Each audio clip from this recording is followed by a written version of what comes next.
The views and opinions expressed by guests on So This Is Love are solely their own and do not necessarily reflect the official position of the podcast or the interviewer. A trigger warning to our listeners today: this episode contains depictions of domestic violence. Listener discretion is advised.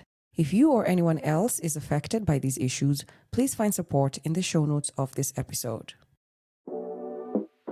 Hello, everybody. This is Jules. Welcome back to So This Is Love.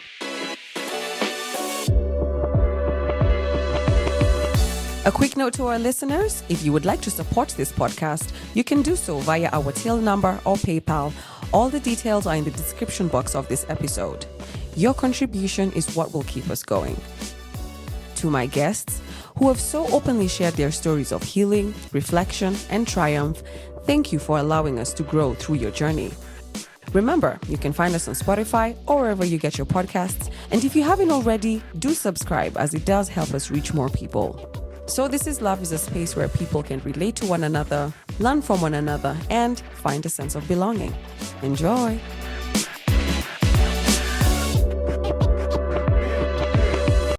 Coming up on So This Is Love.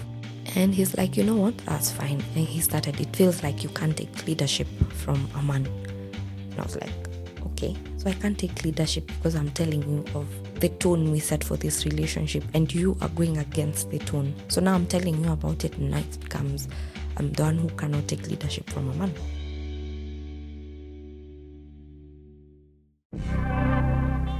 Welcome to So This Is Love, a podcast about love, the loss of love, heartbreak, and the meeting of self.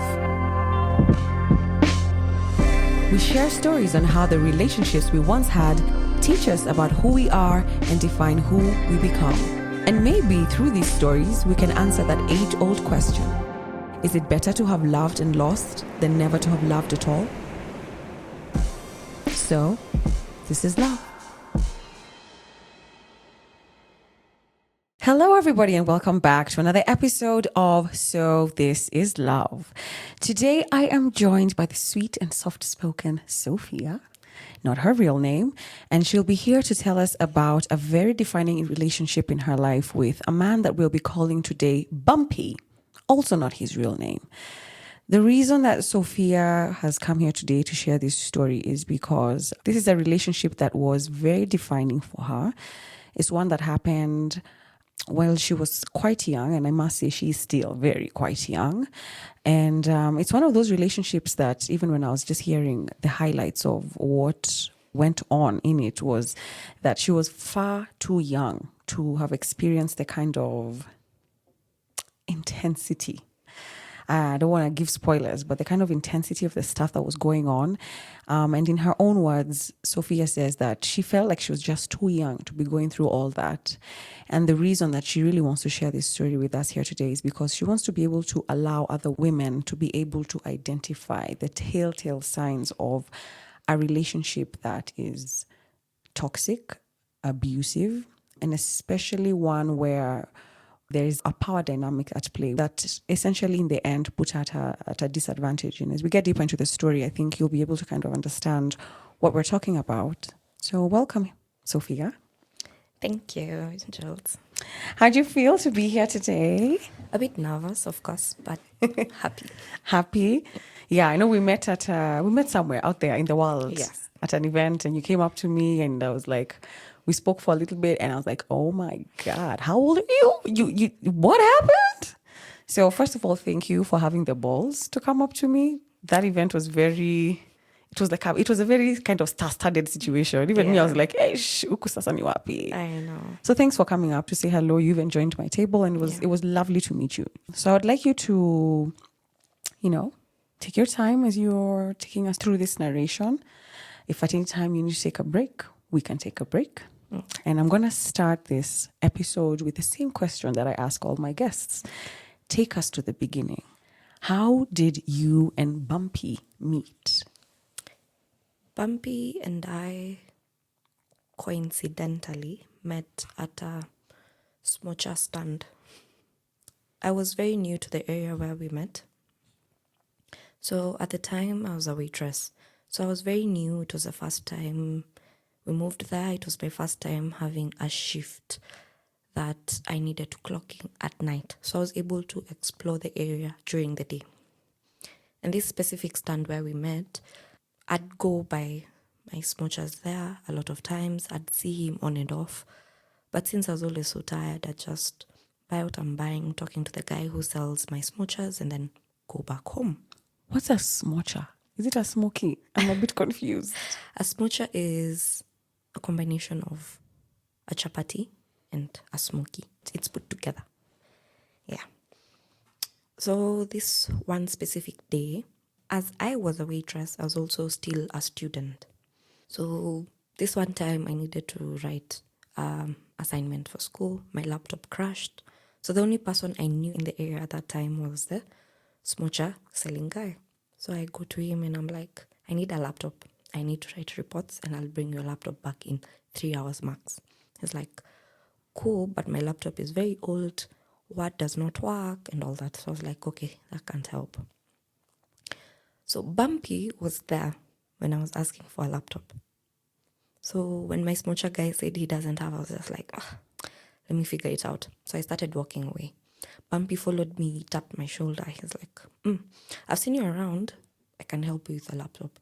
I was like, perfect. I promise I'll get it back in 3 hours, tops. He's like, sure. He walks me to my gate. He's like, let me walk you to your gate, see where you stay, and then I can go home, grab my laptop, and then bring it back. So let me get your number. So instead of just knocking the gate, I just call you and then you can come out. I was like, sure. That's what happened. He gave me the laptop. He's like, this laptop, I don't even use it. It just stays in the house. So what you'll do is just use it until you're able to fix your own laptop. Now I was like, sure. He would text. But since our schedules were very different, me being a waitress and a student, and him being someone who works an 8 to 5, the dynamics of communication aren't working, like probably to his favor. So on days I'm off shift or on offs is when we'd communicate, which was okay because I was not really interested in him. And then on meeting him, I was pregnant. And I was very young, I was 20. So I explained to him on one day, I think 3 weeks later, we've spoken. I now told him I need to bring your laptop back. I fixed my laptop, so I'm good. Thank you. So we meet after work. I was off. He's off work. So he comes in a suit, fully dressed. He looked so nice. I was so impressed. I was just like, wow, he looks very nice. And then my mind just clicked. You think he looks nice and you're pregnant. And then at the time I was pregnant, the person who impregnated me didn't want the pregnancy. So I was just with it, like it's me and this pregnancy. So my mind is just like snapped back into reality. So I looked at him, I was like, okay, you look nice, but thank you. We talked, we stood outside the gate, we talked for like 20 minutes. And I went back to the house. So at this time I'm staying with my mom, of course. My mom was a bit bitter, of course, because I'm 20, I'm pregnant, I'm juggling waitressing and school. So she wasn't happy that she'd see me, of course, talking to another man, because in her head, as an African mom, she's just thinking, hey, you've not even finished the first one, now you're into another one, surely. So I got home on this specific day and my mom is furious. She's like, why are you talking to men? And I'm like, chill. It's just I was returning the laptop that was helping me doing my assignments as I fixed mine. She's like, okay. But we still continued talking with Bumpy. So we kept tabs here, there, which was okay. I didn't mind it. It would be memes, nothing that would make me like keep quiet or ghost him. So we'd exchange memes, we'd laugh, we'd share reels, and always on WhatsApp. I remember him having a car. So this one time, I wanted to go to the clinic because I was pregnant. So it's my first time going to the clinic. I was nervous. And Bumpy had told me that he had a daughter. So before telling him I was pregnant, he had already told me I have a daughter. She's the apple of my eye. She's the reason I live, breathe, and all that. And I was like, that's nice. So on this day, I wanted to go to the clinic. Bumpy was the first person I thought to call because he had a child. So I was just like, he's gone through this, so it would be easy for him to understand me, which he did. He didn't even ask a question. He immediately just asked, what time do you want to go? Where do you want to go?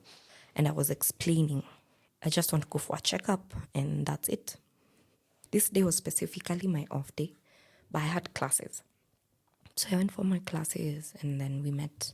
He picked me up in his car comfortably, and we went to the hospital. I paid for my checkup and everything.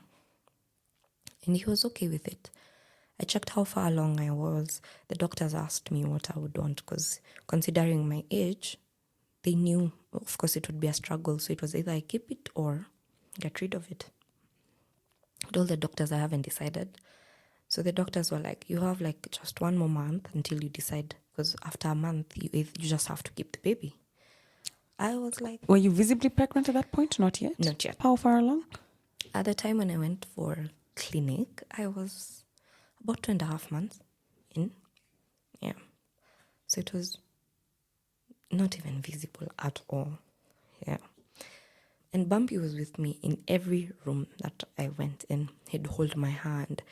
He'd like tell me, you know what, it's going to be okay. Whatever you decide, nobody's judging you and you'll be fine.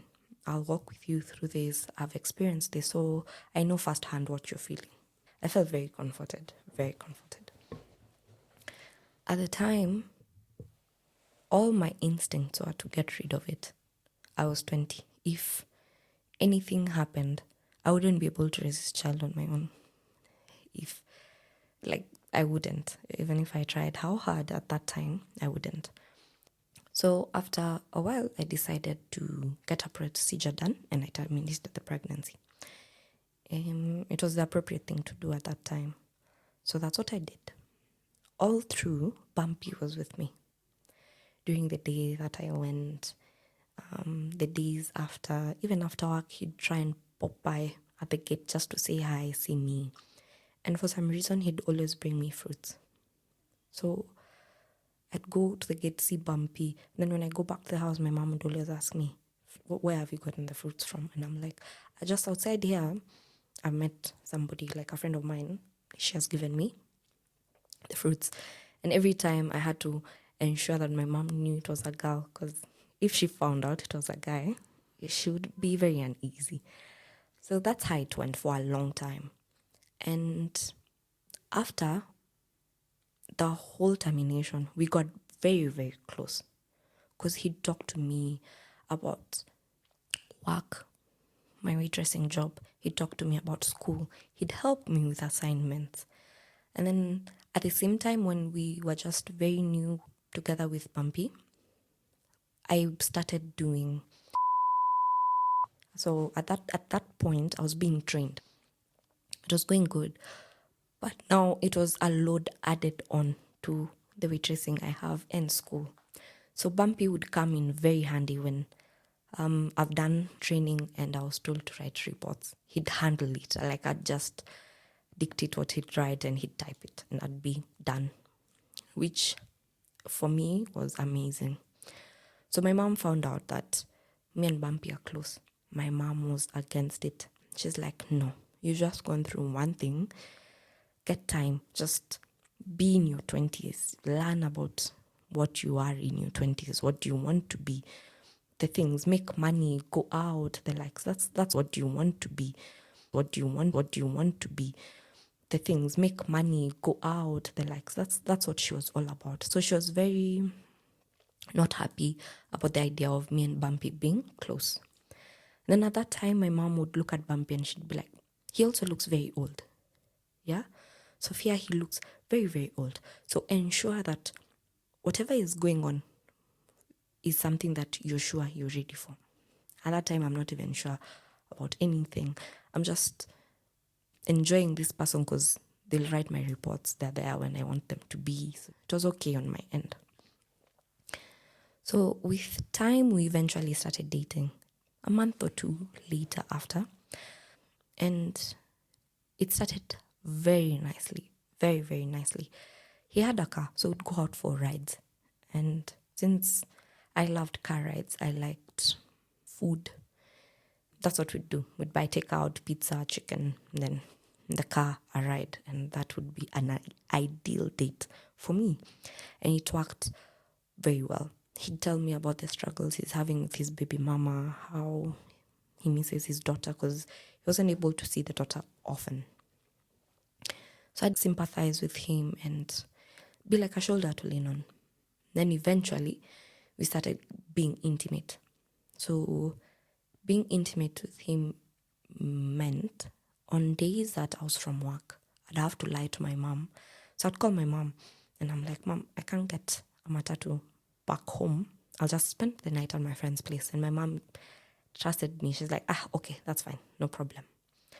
The whole time, that just meant that in the morning I've packed an extra cloth, folded it very well to fit in my bag so that my mom does not notice my bag is larger than usual.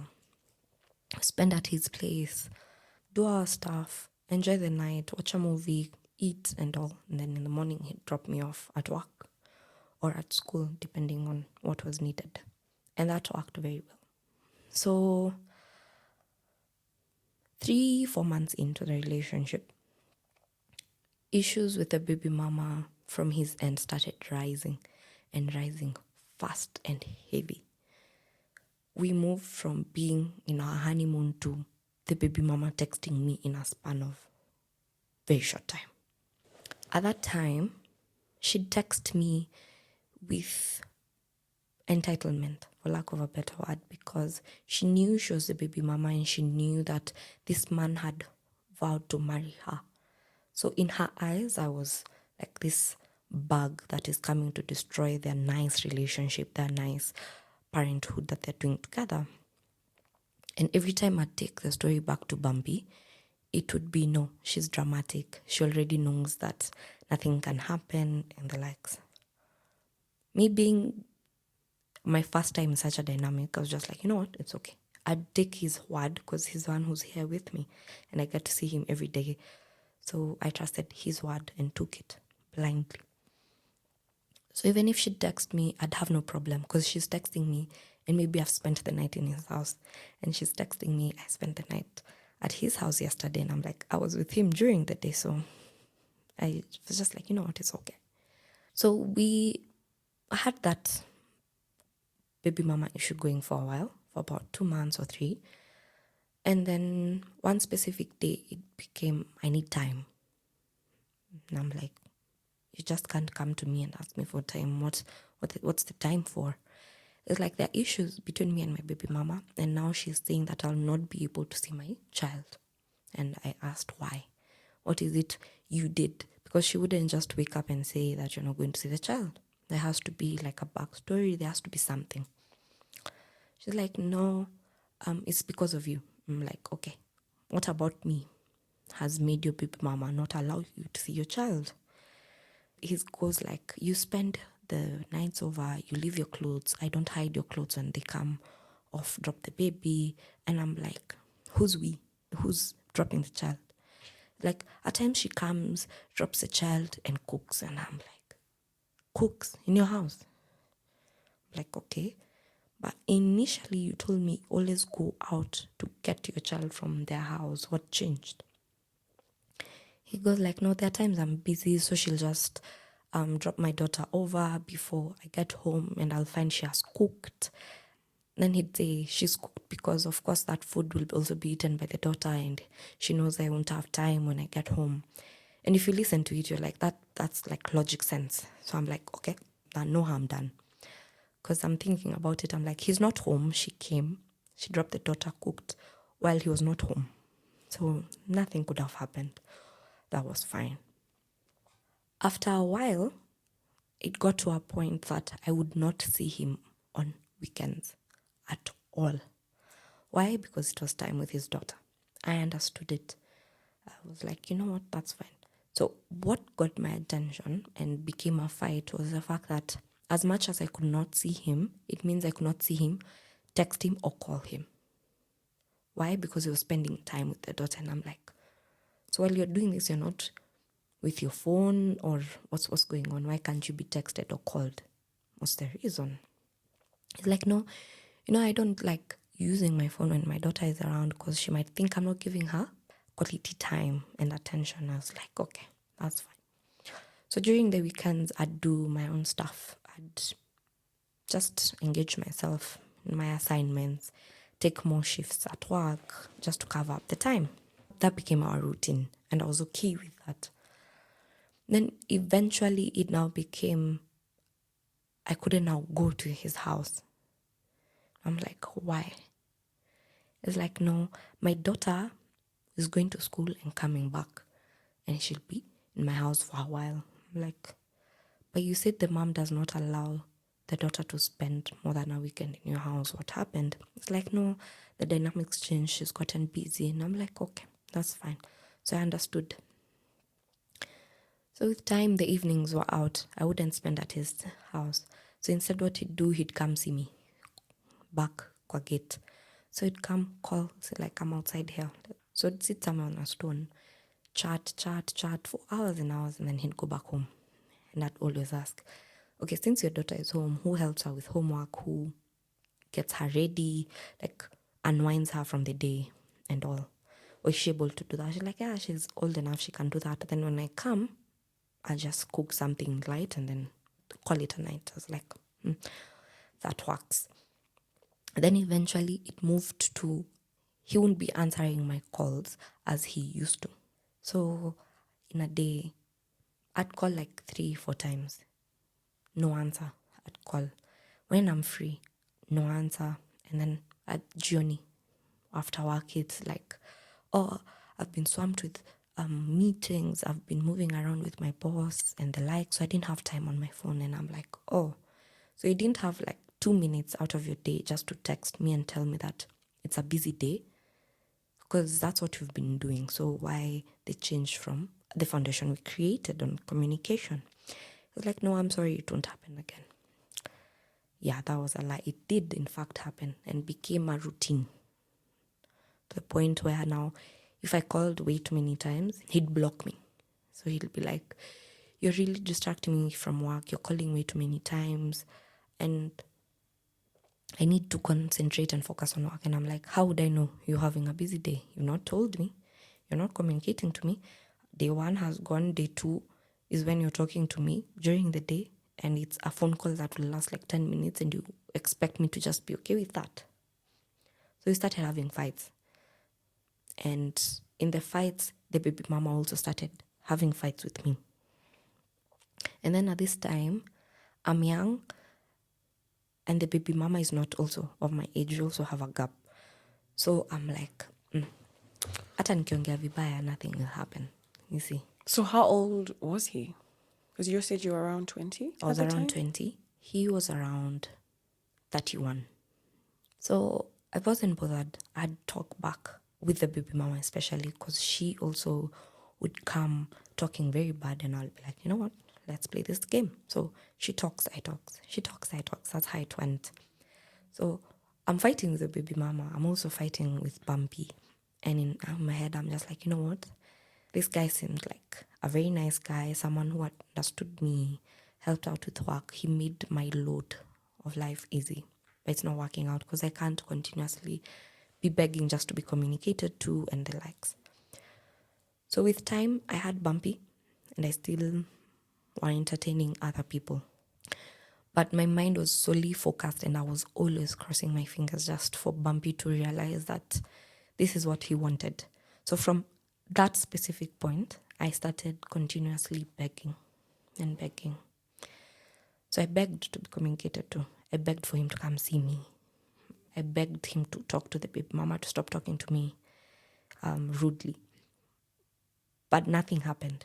Actually, in fact, instead of him talking to the baby mama to stop talking rudely to me, he'd summon me for talking to the baby mama rudely. And I'm like, wow, didn't she tell you what she said? And I was replying to this. And she's like, it doesn't matter. That's the mother of my child. And I'm like, wow. So are you with the mother of your child because you're way too defensive? Or do you want to move on and be with me? He's like, I am with you. I am dating you. I'm not seeing anybody else. And I'm like, the last time I checked, people who are dating actually communicate visually. Like, your communication is whack. It literally feels like I'm begging you to communicate with me, which is not what I want, which is not what we were. So, no. And he's like, you know what? That's fine. And he started, it feels like you can't take leadership from a man.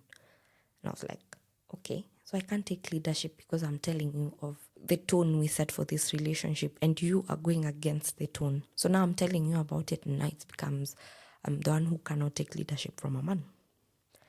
And it was okay. And we broke up for, I think, a month. Then, because we lived in the same area, we bumped into each other, of course. So at this time, we've bumped into each other. I've stopped waitressing. I'm now finished training and now I'm working and then I'm still schooling now. So he didn't know any of it. So when we bumped into each other at home, he asked me, how is waitressing? How is the training? And I'm like, I stopped waitressing. I finished training as well. And now I'm an assistant and I'm schooling. He's like, oh, nice, congratulations. And he's like, actually, I was about to call you. I was like, why? He's like, no, I'm sorry about what I said earlier. And I realized that I was the one who was wrong. And I'm like, okay, that's good. Then I asked, what do you want? You're about to call me. Is that what you wanted to say? He's like, no, I had more, but I want you to come home as I cook for you dinner, and then we can talk more. And I'm like, no, it's late. One, you're telling me about this late, so I need to go home. My mom is home. My mom is waiting. If this is what you wanted, I'm sure you'd have communicated a bit earlier. That was that. We got back together. Things were looking good until one day I decided to check his phone. I checked his phone and I saw way too many things.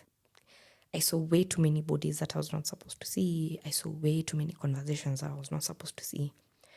And I did not know it was capable for a man to talk to that many women at a time. My brain could not fathom it. He was talking to the baby mama and other women who he told me were workmates, which, yes, some of them were his trainees. It made no sense. But on asking him, he said that was him looking for his next person, since he thought that we would not work out or we would not rekindle what we had.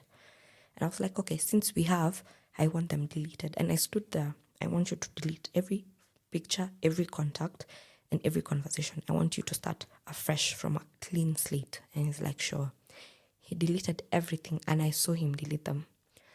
But 2 weeks later, all those conversations were back from where they left off. And he just told these people that he was called in for work to travel. And it was busy and now he's back and they can't pick it off. And they all did very well. No questions asked, no nothing. At that point, things at home with my mom were also very rocky and shaky. And my job was doing well. So what I decided to do is I decided to move. So on this day that I decided to move was not because things were rocky at home. Okay, it was part of the reasons, but the main reason was one day my mom woke up and decided to go to Bumpy's house on her own. In Bumpy's house, my mom met Bumpy's mother as well. So a few weeks prior to that, I was unwell and I was in hospital. But Bumpy had said that he was somewhere working and he could not get to me in time. So I understood, but my mom did not understand because she was like, you're dating somebody who you've told you're in hospital and they could not drop work to come over. It makes no sense. So to her, it was like a red flag. But to me, I was understanding. So on this specific day, the thing that prompted my mom to go to Bumpy's house was the fact that I was out of hospital. I was due for exams, so I needed to go get a student card that would allow me to enter and go back to do my exams. I was still not 100, but I had to do it on that day because that was the deadline. So I went, and I had told Bumpy about it and asked Bumpy, would you take me on your way to work? He's like, sure. So on that day, we've left the house with my mom, walking towards the stage. My mom sees me as I enter Bumpy's car. Remember, Bumpy did not see me in hospital, but suddenly I'm out of hospital and he's shown up. He's suddenly reliable and available. My mom could not fathom. So I've gone. I needed to be back at the house at 1 because I needed to take my medicine. So I went, was back at 1. By the time I'm back, I am calling Bumpy to explain to him how excited I am because I've gotten the card. I've also gone to school. I've confirmed everything. He's not picking up. He knows how excited I was in the morning when we were going. So it wasn't making sense. Why would he not answer my call? That day comes, and I'm back home at 1. At 2, the baby mama is on my case, sending me a paragraph.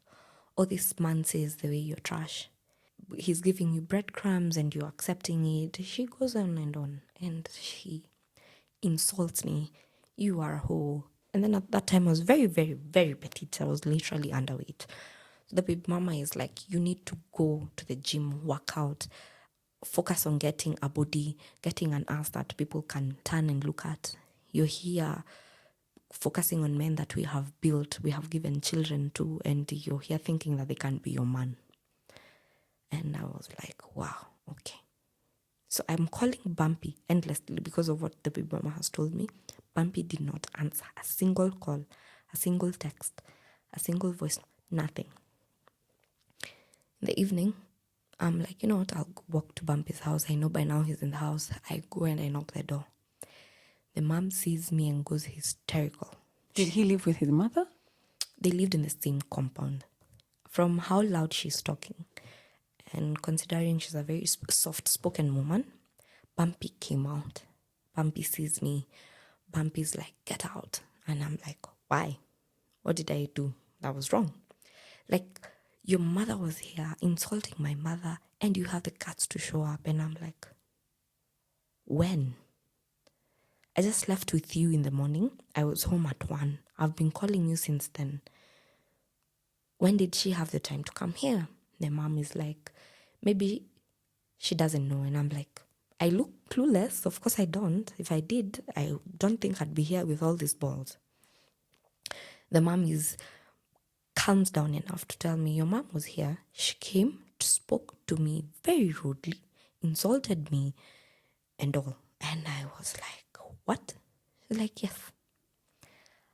And Mama Bumpy is like, your mom is very disrespectful and I also expect the same from you. And I'm like, why would you expect me to be disrespectful? Because my mom was. Like, because you're raised by a single mom, those cycles just go hand in hand. And I'm like, okay.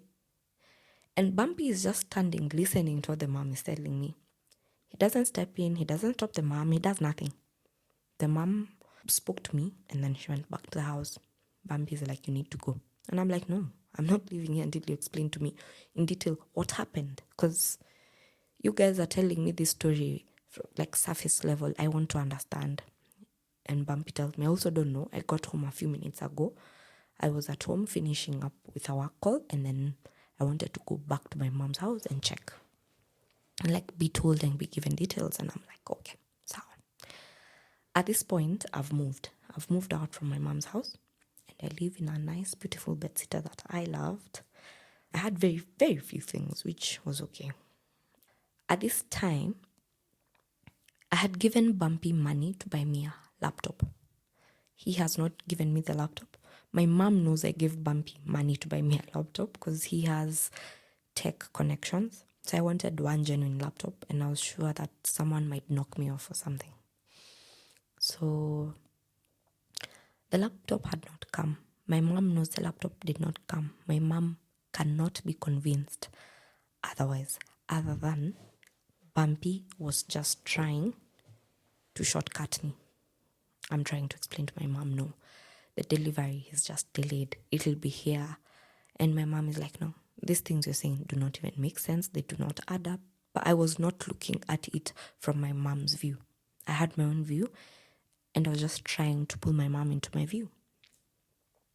So at that point, I remember the following day after being told that, say, I've gone home now from Bumpy's house. I've been told my mom was there. My mom knows the moment I lashed out like that, left the house and went. She just had this thought that I've gone to Bumpy's house.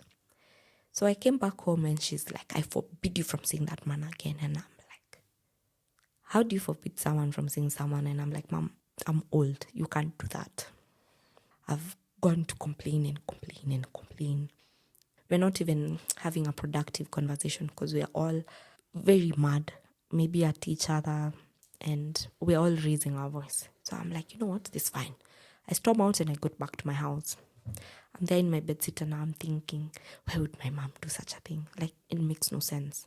And in the morning, I texted Bumpy. I was going to work. I just texted him and I was like, I know now you want nothing to do with me, which is understandable. So I'd want you to pack my clothes and put them. There was an M-Pesa shop that was well known in our area. So I just told him, pack my clothes, shoes, anything, books, anything, or my materials that I might left there for work or anything, pack them and put them in that M-Pesa shop. He's like, okay. So I asked him, what about my laptop? He's like, you know what, with your laptop, let me even just call the dealers right now and we'll figure it out. So we did figure out the story of the laptop, got my laptop, and then on the day I was going to get the laptop, Bumpy tells me that he's not mad at me and he doesn't want us to end the relationship. Instead, what we will do is he's going to get a second wife. Yes. So I asked him, why are we getting a second wife? He's like, because already in my mom's eyes, you're disrespectful and so is your mom. So according to the mom, that's not a wife she would want the son to have. But since Bumpy does not want to let go of me, I should allow him to have a second wife. Oh, wait, you're not the second wife? No. So I'd allow him to have a second wife. So the second wife would be known as the first wife because the second wife is the one who would be introduced to the mom. I'm so sorry, you lost me, Sophia. So the woman he's with, are we considering, I'm sorry, his baby mama? Yeah. Are we considering that the first wife? No. Okay. The baby mama is just considered as the baby mama. So the baby mama is aside. So there's me and the person he wants to bring in. Yeah. I was like, no. Wait, just explain to me the logic behind the wife thing. The wife thing was, my mom already showed that she was disrespectful. So Bumpy's mom also assumes I'm also disrespectful. So Bumpy needs a wife that he can present to the mom as a new clean slate. And I was not that. So I was supposed to allow Bumpy to have another wife. And then you come in as a second wife? I was the first. Now the other one was coming in as the second, but will be considered the first because she's the only one introduced to the mom. So in turn, what would happen is I'd stay with Bumpy, yes. I'd stay with Bumpy in the house, never be introduced to the parents, but we'd do life together as married people. And then the second one who comes in is introduced, the traditional things are done, and she'd also come live with us in the house. Yeah. So I was like, but if you want to be a polygamous man, that's not how it goes. She's like, no, you wouldn't know how polygamy goes because you don't have the traditional roots, so you wouldn't understand. And I was like, okay, you know what, makes sense. So I was like, you know what, let me think about it. This time we're still keeping tabs. One day he's like, I want you to look for a woman that we can have a threesome with so that you'll be able to understand the logic of the second wife and how the sexual part would go, the house rules and the chores. I was like, where am I supposed to start doing that? And he's like, but I always see you complimenting women. It could be that you're bisexual. And I'm like, women are beautiful people. Have you seen them? They're amazing. He's like, yeah, you'd only think like that because you're bi. So just maybe try it out on your own and then you'll figure it out. Are you in a relationship with him at this point in time? where's the baby mama? And how comes she has this kind of agency over who he's talking to and the timings, and he can't have his phone on? Where is she at? At that point, she never popped up. She was never an issue. She stopped texting. I don't know. She just, in regards to our relationship, she just vanished. How did she know what she looked like? She got my number from his phone because of how I was saved, and she checked the conversations. So I'm sure she just guessed according to how the conversations went. That's how she was able to get me. But at this point... Had you met face to face? No. Okay. I'd only seen photos of her. So I never know how she looked or anything about her. So at this point where Bumpy is telling me, per se, to get another woman so that we can have a threesome, she wasn't there anymore. The baby mama wasn't an issue as she was prior. So one day, specifically, Bumpy tells me that I want to take you out, and the role of us going out is for you to find another woman that you're going to be attracted to. Can I just ask a question? Listen, I have no strong judgment on polygamy or polyamory. Do what you want to do. There are things I feel like maybe are not for me because I don't know how to do them. Yeah. I don't have the skill set or maybe the emotional bandwidth. So I'm just curious for you. Is this something that was not out of the norm for you? Did you maybe grow up seeing this kind of dynamic or polygamy? And why was it almost like an easy sell? Why were you able to be won over? Like, okay, maybe it's something I'd consider. It wasn't something I'd ever seen, ever. The way I knew polygamy to run and the way he wanted it was something I had never seen, ever. Did he come from a polygamous home? Or maybe a religion that leaned towards polygamy? No. Not at all. He keeps saying he was, but no, not that I saw. But so that happened. And the reason it was easy for me to be sold into it's because every time he kept telling me, you don't want to lose me, right? And I'm like, yeah, of course I wouldn't. Then do the things that I would want or I need to be a happy man. And he'd always go about, if you don't do it, if I'm not getting the woman from you, I'll eventually go out and get the woman for myself. And I'm like, but if you go get the woman for yourself, that's cheating because it means you have to date them, court them and all that. And he's like, yeah. And I'm like, so do I get to know about it? Like, no, because you were given the opportunity, but you didn't do it. So I'm like, oh. So I have to choose between getting this woman and just letting him get one. Me being me, I was always on Tinder looking for women. Like my bio was looking for women for threesomes. That was my bio. And women would flood in my DM. Interesting. They would flood my DM. Oh my God, really? Yes. Real women or like bots? Or... No, women that would give me their numbers. You know what? That's kind of... I'm a bit disturbed, but at the same time, I'm like, wow, like, go women. That's pretty... Yeah. Yo, that's wild. Yeah. Okay. So they'd always flood and Tinder, women. You said? Yeah. Yikes. So they'd always just see my bio and all send photos and their phone number. Photos and phone number. So it was easy. So the moment I first got one, I took just one number from Tinder. The conversation was simple. I didn't even need to sell anything. I was just like, are you available this weekend? Because I'm off this weekend. My man is off. Are you available? Can I have a threesome and see how it goes? Everybody was just like, yes. It's the first one I had and I was like, oh, interesting. So we had the first threesome. My first thought was like, oh, fuck. This is not okay. It doesn't feel okay with me because a threesome, I have to participate. And then there's a point I have to wait as the other woman and Bumpy are intimate. And then she also has to wait as Bumpy and I are intimate.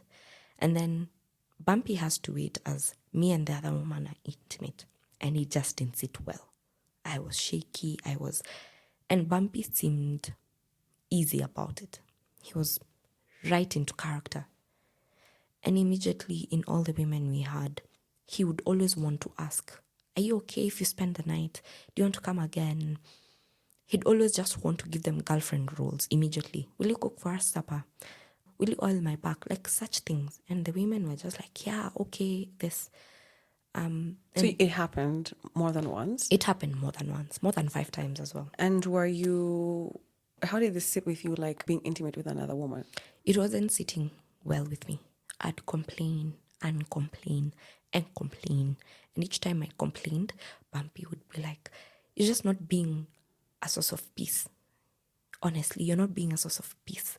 And I'm like, what does a source of peace mean? I'm just complaining about the things you want us to do and they're not sitting well with me. It doesn't feel like this is something I want to do the next one. It got to a point where he'd take my phone, enter Tinder himself, and talk to the women and plan those things. So I'd get home, say from work, I've gone back to my bedsitter, and he says, are you coming over today? I'm like, yeah, I'm even just gotten home. I want to carry the things over and come. And the woman would be there. And I was like, wow, okay. So after a few times of that happening, one day I just sat down and told him, this can go on. So I want to leave. I want to leave this relationship because it seems like I'm bending and bending to do the things you want. And at that time, we're having so many threesomes that I cannot keep count, one. Also, he's still cheating with other women. So I'm asking him, it seems like you're a man who does not get satisfied. There's no way you'll have threesomes every other weekend and still cheat. So he cheat, and I'm just like, I can't keep up. So on the day that happened, 2 weeks later, he tells me, how about we move in together?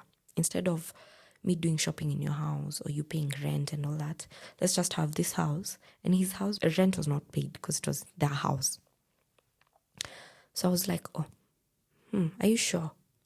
And it came at a point where I wanted to move from my bedsitter to a 1-bedroom.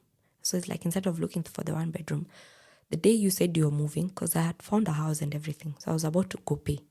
He's like, no, instead, I found a lorry, you'll move your things to my house. I was like, oh, okay.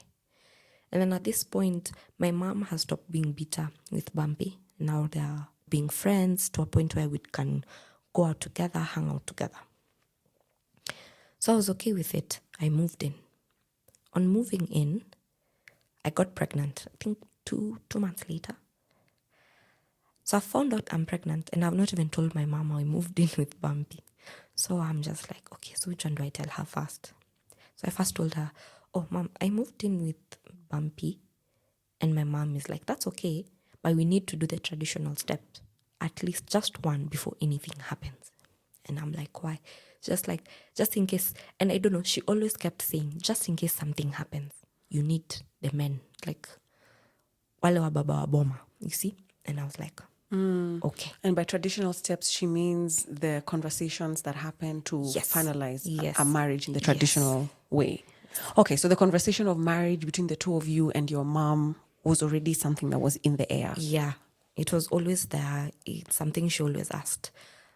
What's the end goal? What are you planning? When is it happening? And I'm like, I know I'm planning this. This is what we talk about with Bumpy. But now the when is on his end. So when I moved in, she just was easy about it, but insisted with the traditional men coming home. By the time I told her that, another 2 weeks later, I told her, Mom, I'm pregnant.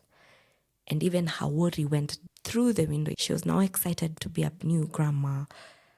And now, considering she raised me, I was an only child. So she was really, really excited. So she was really happy and now stopped worrying. It seemed like now, once I've told her I'm pregnant, the planning of the traditional steps took a slow pace. Oh, I would have assumed that it would have gone faster. It would have gone faster. So it went for a slow pace for a while, just until her excitement ended. And then from there, it was now, Baba Bumpy needs to come. We need to decide, all that. So in a span of a month, it happened in October.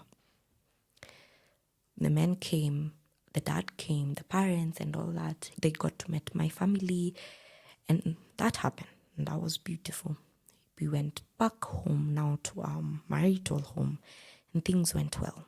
Was his mom more warm towards you? Yeah, she had changed. She had become very fond of me. to a point where she would call me, send me for errands in town. We became very good friends eventually once she got to understand my side of the story and my mom's side as well. Yeah. And then as pregnancy grew, my pregnancy was the most beautiful. I had no morning sickness, no nothing, no cravings, no nothing. I was just a normal person with a growing belly. And my tummy did not show until it was 7 months. So all through, I'd work, I'd do my jobs very well, I'd do everything. And then there was this one point I remember we were being intimate with Bumpy. And I remember telling him, I'm feeling very uncomfortable, very out of breath. And intimacy just doesn't sound exciting as it used to be. This man looked at me with a straight face and told me, if that's the case, how about unitafutie msichana nitakuwa nalala na yeye while you are in your last months of pregnancy.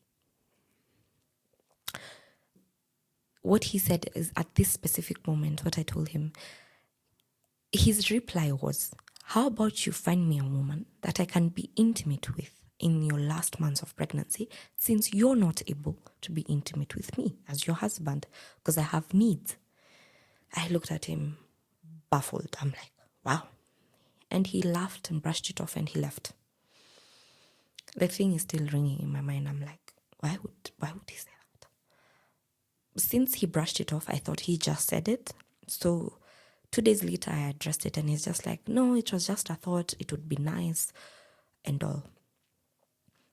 In the process, there's a friend, I don't know if I should call her a friend, but there's this person that was really into Bumpy and really into me. And Bumpy was also really into this lady, but I wasn't. You see? And this specific lady, we had lost touch, but she wanted to come back into this dynamic. So she was looking for me in social media, looking for Bumpy on his pages and all. So she found me and she's like, oh, I want to visit you guys. Did the relationship move to the next level? I'm like, yeah, we got married and I'm pregnant and I'm almost due. She's like, oh, perfect. Let me come and help. Was she one of the ladies that you'd previously had a threesome with? Yes. So at this point, and I explained to her, now we're not doing the threesomes, so are you still okay visiting? She's like, yeah, I just want to visit, see how you're doing, so because I still consider you as a friend. I'm like, cool. So she came. She visited. I'm there in the kitchen, because when she came, I was already in the kitchen. So I've gone back to do what I was doing in the kitchen, and I've left her with Bumpy. I come back and they're all over each other, and I'm like, what am I seeing? And they do not even seem startled or baffled by the fact that I've walked in. They just continue with whatever they were doing. And I'm just like,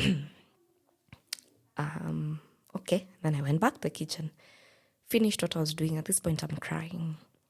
Bumpy came to the kitchen. He's holding me and I'm like, don't touch me. Just don't touch me. Thank you. And he's like, why? I'm like, because, once we got pregnant, we had a rule. The pregnancy was like our clean slate. The baby is not here and you've already gone back into things we made a rule a few months ago. How are you going to manage with a whole child in our lives for the next 25 years? What was the rule? The rule was no more women and no more threesomes. We are going to go back into a normal family dynamic. No more sexual experiments. That was the rule. And that rule was one that he gave, actually. Yeah. So I was very surprised that he'd go back on something he said. And he's like, yeah, I know. But he starts to justify. He's like, but she came, her tits are showing, she looks all sexy. And I'm like, oh, interesting. Okay. I served myself my food and went to the bedroom, watched my movie, and just operated as though they were not there. He came and he's like, it's okay, I've told her to go home. And I'm like, you seemed excited. She was here, so just stay. I'll be fine. I locked the room. He thought I was joking. I locked the room and he wasn't able to enter the room and access me. The morning I woke up, went to work. I think it was my last day of work because my due date was really approaching. But this girl was still there. She was asleep on one end of the couch and Bumpy was on the other end of the couch. What do you mean there? When you woke up the next day to go to work? She was still in the house. I see. Yeah. Okay. After I've been told that she left. So I was very surprised. I was like, oh, interesting. So she sees me, Bumpy sees me, he's awake, and he's like, you locked the room. And I'm like, yes, I know. The girl is like, I'm sorry. Bumpy told me about the argument you have, and I'm sorry I went against it. I'm like, you're sorry because Bumpy told you. I also told you before you walked into the house. So you respect nothing about me or about Bumpy. Well, what did you think would happen if you had her over? Did you genuinely think that she was just coming to see you guys, see how you guys are doing? Genuinely, yes. I just expected her to be a friend and to take what I told her as that. So I genuinely expected her to come, see me pregnant, I don't know, help around the house and leave. But that's not what happened. But later on, I came to know that Bumpy actually found her on social media and told her that I was okay with the threesomes. So she came knowing what Bumpy told her. And what I told her about we're no longer doing threesomes, the moment she told Bumpy about it, Bumpy was like, we've just spoken about it and we are go. So she came knowing that our threesomes and that whole dynamic is a go. So she just came and picked it up, from where she left. But from my reaction, she now knew something was off and she was willing to now leave us alone. And I was like, since Bumpy is the one who's giving us go-aheads around this house and I have nothing to do with it, let him decide. As for me, I have to go to work. I went to work. I moved around my day very well. I came back home and she was still home. And me in my hormones, I just wanted to be in my house with my husband. I just entered the house and asked, why are you here? Is what I asked her. Why are you still in my house? Bumpy's like, why are you talking to her like that? I'm like, because she's in my house. She is a guest. She needs to leave. She's like, oh, Bumpy told me to stay. I'm like, I'm the woman of this house and I've told you to leave. I took her clothes, threw them across the living room and I'm like, leave right now. My kid was around 7 and she's like, I live very far. And I'm like, I don't care. Just leave my house now.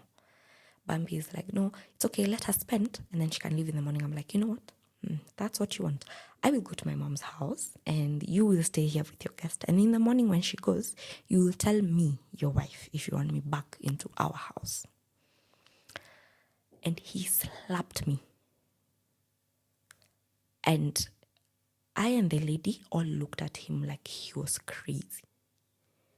This lady just took her clothes and left. And I was like, oh, now you're slapping me in front of another woman because I'm asking the woman who's not your wife to leave.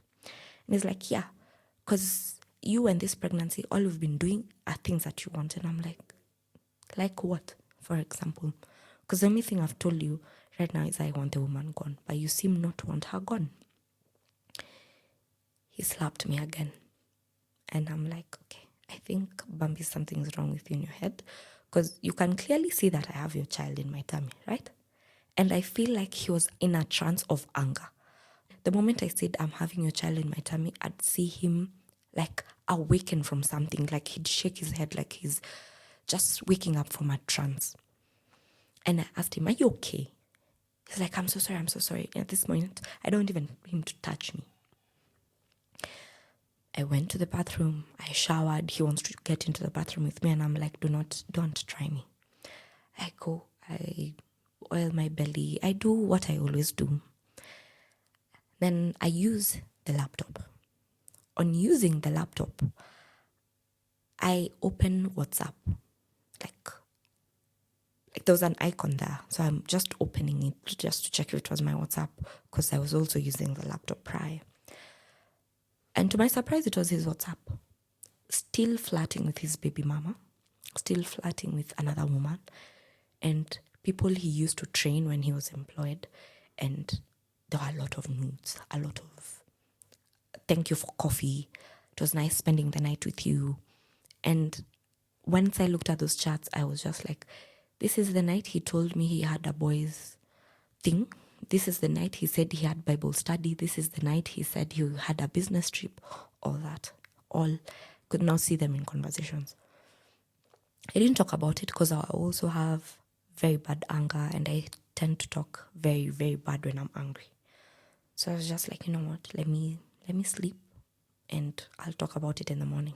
In the morning, it's calm. He said, I'm going to the gym, I'll be back. He comes back and I want to address it. And I couldn't keep cool, and I'm like, you are crazy. You're about to have a child. You're still talking with your baby mama. And this other woman that we handled a few days ago, why are they still recurring? Why is this woman recurring? Why is your baby mama still somebody you're flirting with? What's going on? You're married. You're getting a child. So what's going on? It's like, no, since you didn't want me to be intimate with other women, I just thought maybe talking to them is not harm. And I'm like, since when? Show me where. I'm like, no, this is not something I'll tolerate. I don't want this. Give me your phone. I want to address everybody. I'll send them messages. He threw that phone across and it hit me straight on my forehead. And I was like, oh, so we are still hitting me and hitting now me with things interesting. I was like, I left and I told him, you know what? Continue with your women. Actually, seems you're happier when there are very many women. That's where you prosper. And he was like, okay. He seems he wants to talk about it. I did not want to talk about it at that specific time. So what he did instead, he pulled me by my locks, dragged me from the bedroom across the floor till the sitting room and put me on the chair. And I'm like, I said I don't want to talk about it now. You also tell me when you don't want to talk about things, I should understand. Here you are pulling my hair. For what reason? I won't talk about it right now. I value my marriage. I'm like, doesn't seem like that on text, but I don't want to talk about it right now. He hits me. He strangles me at this point, and I can tell him, Bumpy, I cannot breathe. So I managed to kick his chest with my foot, and he fell. And I'm trying to catch my breath, and I'm like, are you trying to kill me? Because you're strangling me. I'm pregnant. I'm not understanding what war specifically do you think you're going to be winning? I'm pregnant. You're going to win anything you do right now. And again, I can see him getting out of a trance, like he's shaking his head, he's scared. And he starts immediately, sorry. And I'm like, I don't want your sorry. This is something you're doing now. And for the next 2 weeks, he's the most sweetest, most amazing human being I've ever met. He felt like the first person I met in the beginning, years back. And I was happy, and he'd always validate me. It'll never happen again. It'll never happen again. It'll never happen again. And I was content. So this one specific time, we were sharing the laptop. I still go into the laptop. I'm writing a document because my assistant is at work. So I'm supposed to write documents for my clients for us to get paid. So I'm on the laptop. I'm now trying to connect my WhatsApp with WhatsApp web on the laptop. And I see his WhatsApps. And I can notice that there's a woman he's been clearly talking to that is clearly pregnant with his child. And I was trying to collect my jaw from the floor. I was angry. I immediately start crying, and I'm like, why? I had very few weeks to delivery, and it's not making sense. He comes home, and I'm asking him, what's the meaning of all this? I need an explanation. He opens his mouth and tells me that woman was depressed, and I was just acting as a father figure to her and the child she's about to have. And I'm like, wow, is that why she's asking for your names to put in the birth certificate? Is that why she's saying our child? Is that why she's asking when will you take your dad to her house? Is that the reason? He gets mad and punches. There's a mirror we had on the wall. He punches that mirror. He starts bleeding. At this point, I think I was so used to it. I just look at him and I'm like, another dent. Let's see who'll pick it up this time. He had a bike, so he'd take the car keys and leave. And for once, I didn't stop him. I actually gave him his other riding gear. I'm like, here, please go. Because this is what you always do. He left. I did not pick up any glass. I left them there. So when he came back, he found them there. He cleaned them up and he came to the bedroom. It's like, you didn't even call me to get to know where I was. And I'm like, what for? Why would you bang the mirror, break the mirror, and then come? You've left at a point where you know you have done something wrong, and then you want me to now be concerned. It's like, if I leave, sometimes I might get out and get hit. And for a brief moment, I replied, I told him it would be better rather than having you around this house with all that you're taking me through. I had approximately 3 weeks to deliver. But according to when you go to the doctor and they give you that due date and all, it was actually supposed to be a month and a half, but I gave birth 3 weeks later. So in the 3 weeks, he was good. He was very good. And now what happened is, you remember the woman who was in the house that I came home to that was still in the house, and I asked why hasn't she left yet? One day she came home. Apparently, Bumpy talked to her because Bumpy could not get through to me. I had gotten to a point where I had a wall. I didn't care about him, what he did, what he wanted. I just follow what he said. I was like, we're going to the market. I'm like, okay, let's go. We're doing this. Okay, let's go. I was there. I never questioned. I never did anything. So Bumpy was worried. So Bumpy called this lady, and this lady started talking to me. So instead of calling me on phone, what she did is she came home. Bumpy was not home, but she was. So I asked her, why are you home? She's like, Bumpy told me you're not okay. So I'm here to figure out why. I'm like, one, you're the reason number one among the reasons we're not okay. Came to our house. You are touchy with my husband after I specifically told you something. You didn't have the courtesy to come ask me if that's how it is. You just took Bumpy's side and went with it. And she says, in my defense, Bumpy is the man. I was like, okay. And she's like, but that was then. Now I'm here for you. I want to listen to you. And I told her, actually.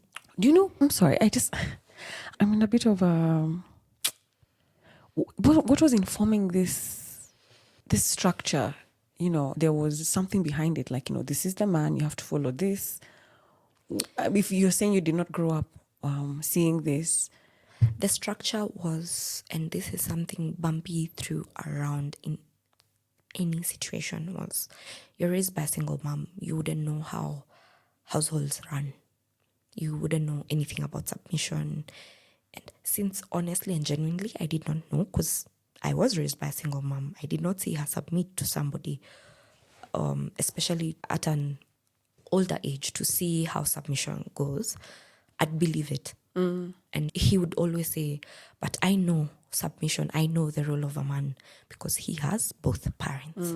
So I was just like, okay, that makes sense. I really do wonder about that, because I don't want to come off. I know there's people who actually live by that, where the man says the final word. Yeah.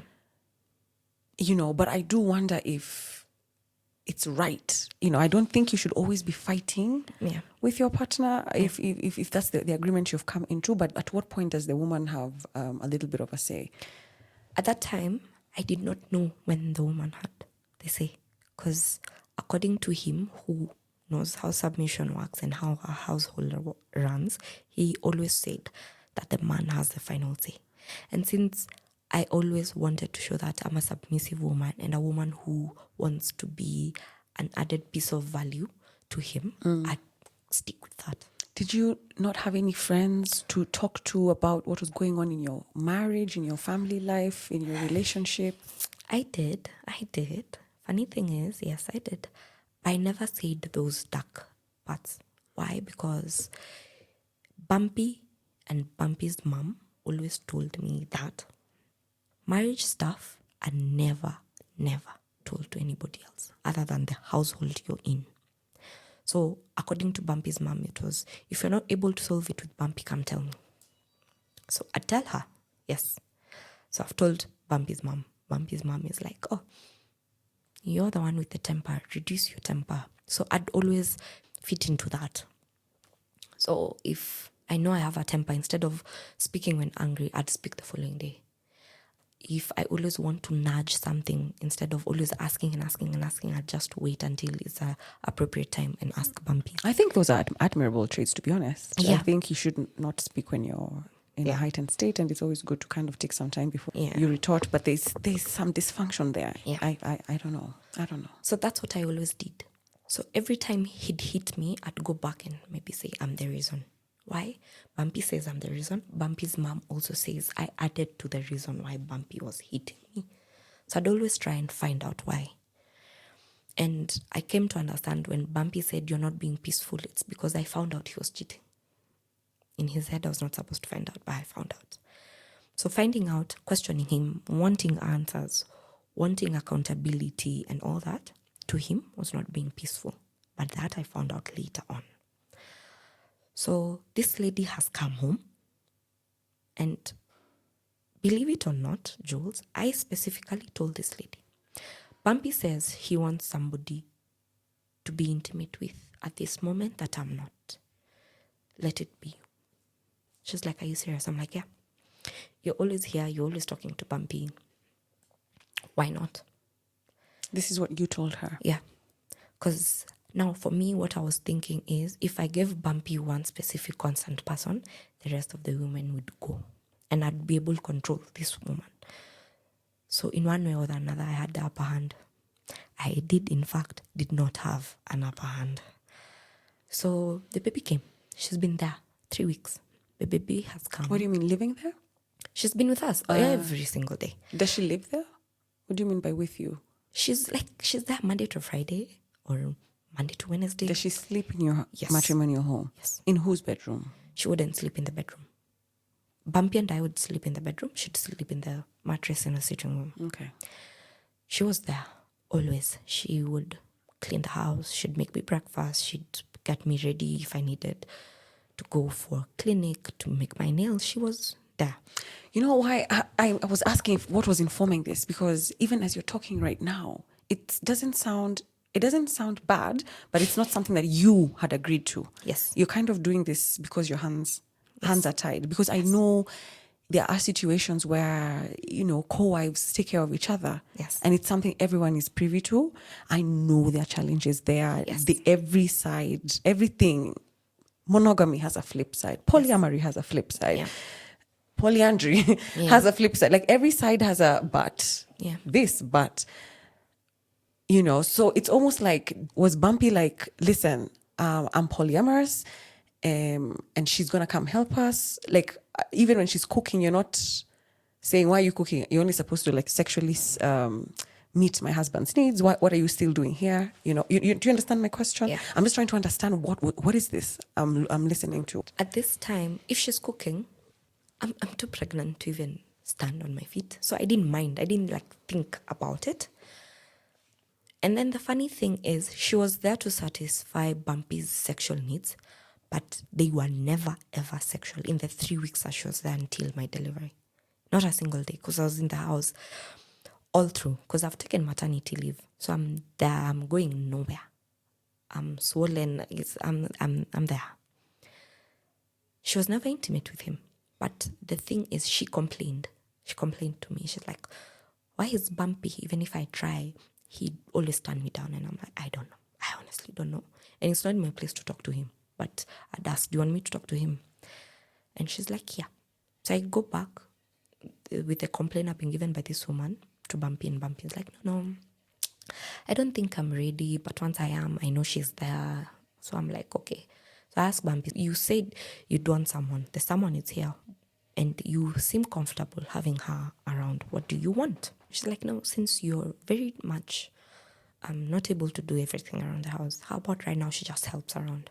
And I went back to this woman and told her exactly what Bumpy told me.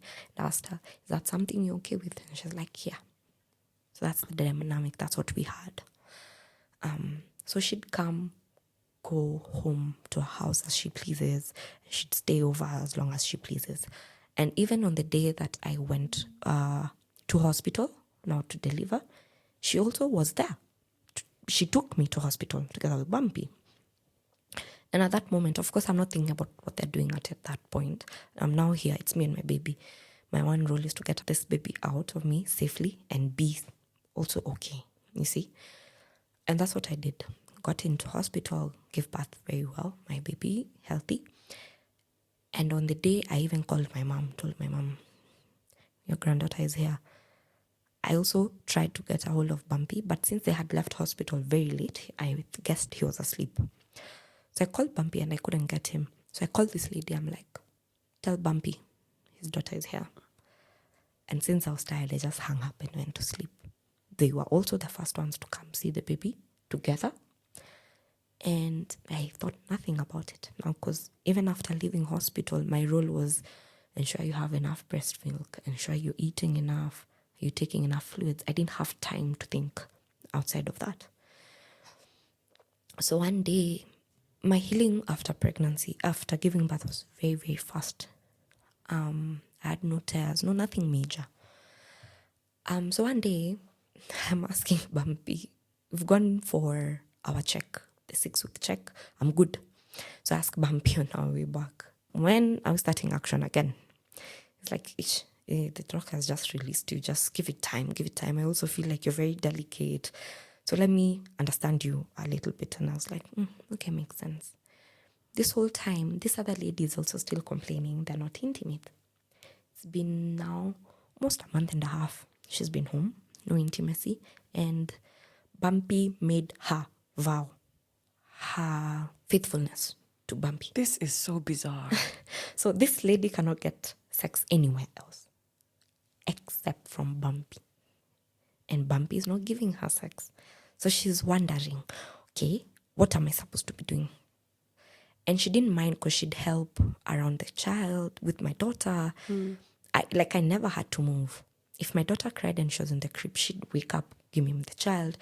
My thermos was filled with uji, water, food, everything. Was Bumpy and you catering to her financial needs as well? No. Did she have a job? Yes, she worked online, so she'd work there, finish work, all that. She did everything in our household, especially after my daughter came. Everything. Was she also around your age? Or older? Or more towards Bumpy's age? No, a bit older than me, 2-3 years older than I am. So I never, at that point, as a new mom, I was like, she's helpful, because otherwise I'm sure at some point I'd have to wake up in case Bumpy has gone to the gym or the likes. So I didn't mind and I didn't think anything of it. So I just enjoyed that. But now the thing is, on days that I told Bumpy my friends, now my circle was coming over to our house to visit the baby, Bumpy would ask this lady to leave. So she'd leave. My best friend would stay over the whole week, help around and all. And then after immediately my friend and my best friend leave, she's back. And back into the routine, back into doing whatever she was doing. So one day I asked Bumpy, okay, the baby's here, this lady's still here. You don't want to be intimate with me. You also don't want to be intimate with this lady. What's your deal? Bumpy's like, you know what? I actually, for a second, want us to start on a clean slate. And I'm like, what's your clean slate looking like? He's like, my clean slate looks like I want her to go. And I want this household to just have you, me, and my daughter. And I was happy. I'm like, finally, something that I'm okay with, comfortable with, something that is not me fixed in a specific cage. And that happened. But before Bumpy would tell this lady of, like, ask her to leave, because you just can't wake up and tell her, get up and leave. He said he'll handle it.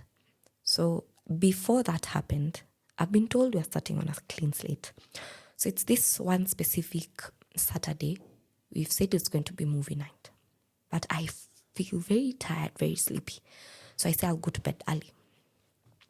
Sunday morning, I'm woken up by my daughter screaming. And I'm like, wow.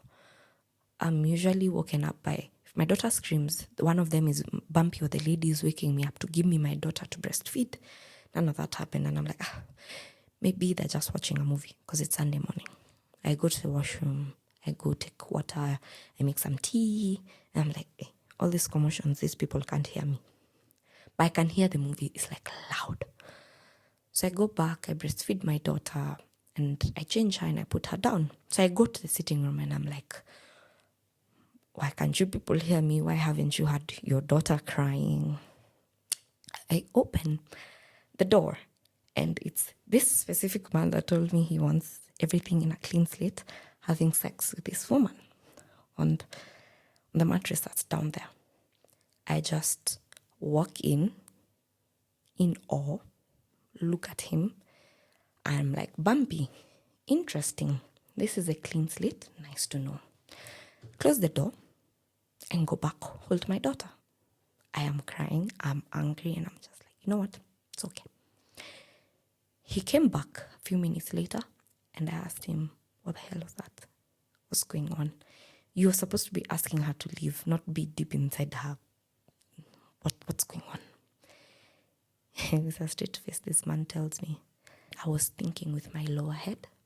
I'm sorry. I was like, okay, interesting. I did not talk about it again, but I did not let that man touch me ever again. My sexual switch just went all off. The lights were out. I did not want him to touch me. I did not want him to sleep next to me. It got to a point I didn't want him to even hold our daughter.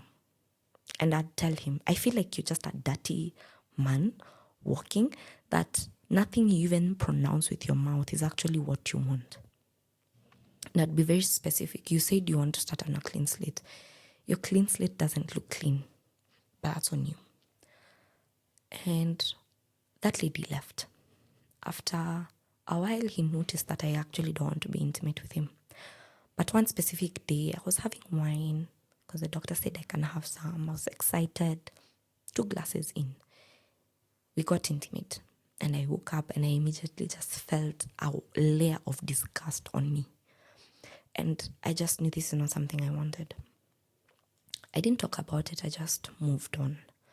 And I was like, let's just find it in us to forgive him and move on as well.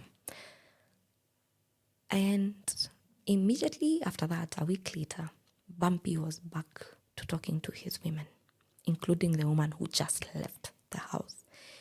He's talking to her about he's miserable being with me. He wishes that she was the wife because she seems more understanding. How I don't want even to be intimate with him and it's bothering him. How I'm nagging him and all. He had a lot of complaints. So I read them and every switch now in me started going off one by one. I was like, okay, emotionally disconnected, physically disconnected, anything. I was just going disconnected. So one day he wanted to be intimate with me and I told him I don't want. He got very, very mad. He pinned me on the wall. His hand is on my neck and he got intimate with me with like in that specific position. Oh my God. I just left, went showered and just moved on. You mean he raped you? Yeah, that's the word, right? And I was just like, okay. Next time he asked politely, can we be intimate? I'm like, no. Like, I honestly and genuinely don't want it. And I can see his frustration. He's like, now what do you want me to do? And I'm like, I don't know. Like, now at this point, my anger and my calmness is, I just can't. I'm unable. So I tell him, you have so-and-so you can go to, you have so-and-so, you have so-and-so, and you have so-and-so. Why are you here? You complain to so-and-so and so-and-so about how nagging I am, how this and this and that. And since that's what they are, why not be with them? It's like, no, I want to be with you. But as usual, you're not a submissive person. You're not peaceful. And I'm like, and I won't be. If me being that means that you're allowed to talk ill about me and everything, then no. And I'll storm out. He came, pulled my hair, slapped me, punched me. And I'm like, why? And then at the end, he pushed me towards the wall that I hit the corner of the wall. So I had like, my head was swollen. And he apologizes as usual. And I also apologize. And that was a cycle for like 2-3 months. That's all we would do. I'd find out about a woman. He'd hit me. He'd apologize. We'd move on. Find out. Hit me. Apologize. Move on. That's what we did. One specific time, I remember I now needed to go back to work. Because the money he had apparently measure. And now he's telling me, oh, we can't afford a nanny, we can't afford this. And I'm like, I cannot survive without that nanny. Because being this new mom is not easy. I need that help. You're not always home. So it's not going to work. He's like, it's okay. So He's like, you need to figure out then how we'll pay the nanny. And I'm like, it's okay, I'll go back to work. So I started calling up my clients and I'd ask them, do you want my services back? Do you want my services back? I got my schedule full and I was happy. So I started going back to work. Me going back to work was a bother to Bumpy. It's like, oh, now you want to emasculate me. And I'm like, no, I've not told you not to look for a job. I've not told you not to look for something. I'm just going back to what I was doing prior to pregnancy and giving birth. So he's like, no, but now it means you're earning more, you're providing for us. And I'm like, it's okay, I'll do that until you are able to like come back and do that. And I left it at that. But now I came to notice one specific day he left and told me he's going to a wake with his best friend. A mutual friend of theirs had passed and they need to go. And I told him, it's okay. You need to leave. You've also been in the house with the baby. You've been hands-on a lot. Let me now bond with the baby. I specifically sent him money to go have coffee, have lunch, whatever he'll do with the boys. Because I know he's not been working and I'm the one who's earning in the house. And I used to do this a lot. It wasn't a bother for me. So once we did that, he left. And my intuition just told me, there's one specific lady we used to fight about a lot. My intuition just told me, I feel like he's with this lady. And the reason was because I asked him, communicate with me throughout, also just to get to know if I'm okay. I was like, you're leaving me with, the child was, I think, a few months. So I was like, you're leaving me with this child. Then the child is new to me. I'm also new to the child. Like, I'm not used to it by now. He's like, it's okay. He gets there and communication goes off. No picking of calls, no replying text. And if a text it's replied, it's one word after 2-3 hours. And I was just like, this behavior seems familiar when it's with this specific person. I talked to a mutual friend we had with the lady I allegedly thought Bumpy had gone to see, and told this lady, I think Bumpy has gone to see so-and-so. And since you're closer to so-and-so, please just find out for me. You'll just have done me a solid one, because I've been thinking of leaving this marriage and I'm just looking for strong reasons why. So this would be among them. She's like, sure, bet. She finds the information and she actually was sent a video of Bumpy in that woman's house, seated on her bed. I was sent, I saw it, and I was like, okay, this is interesting. Kept quiet. Later on, as Bumpy told me, we finished with the boys, I'm on my way back.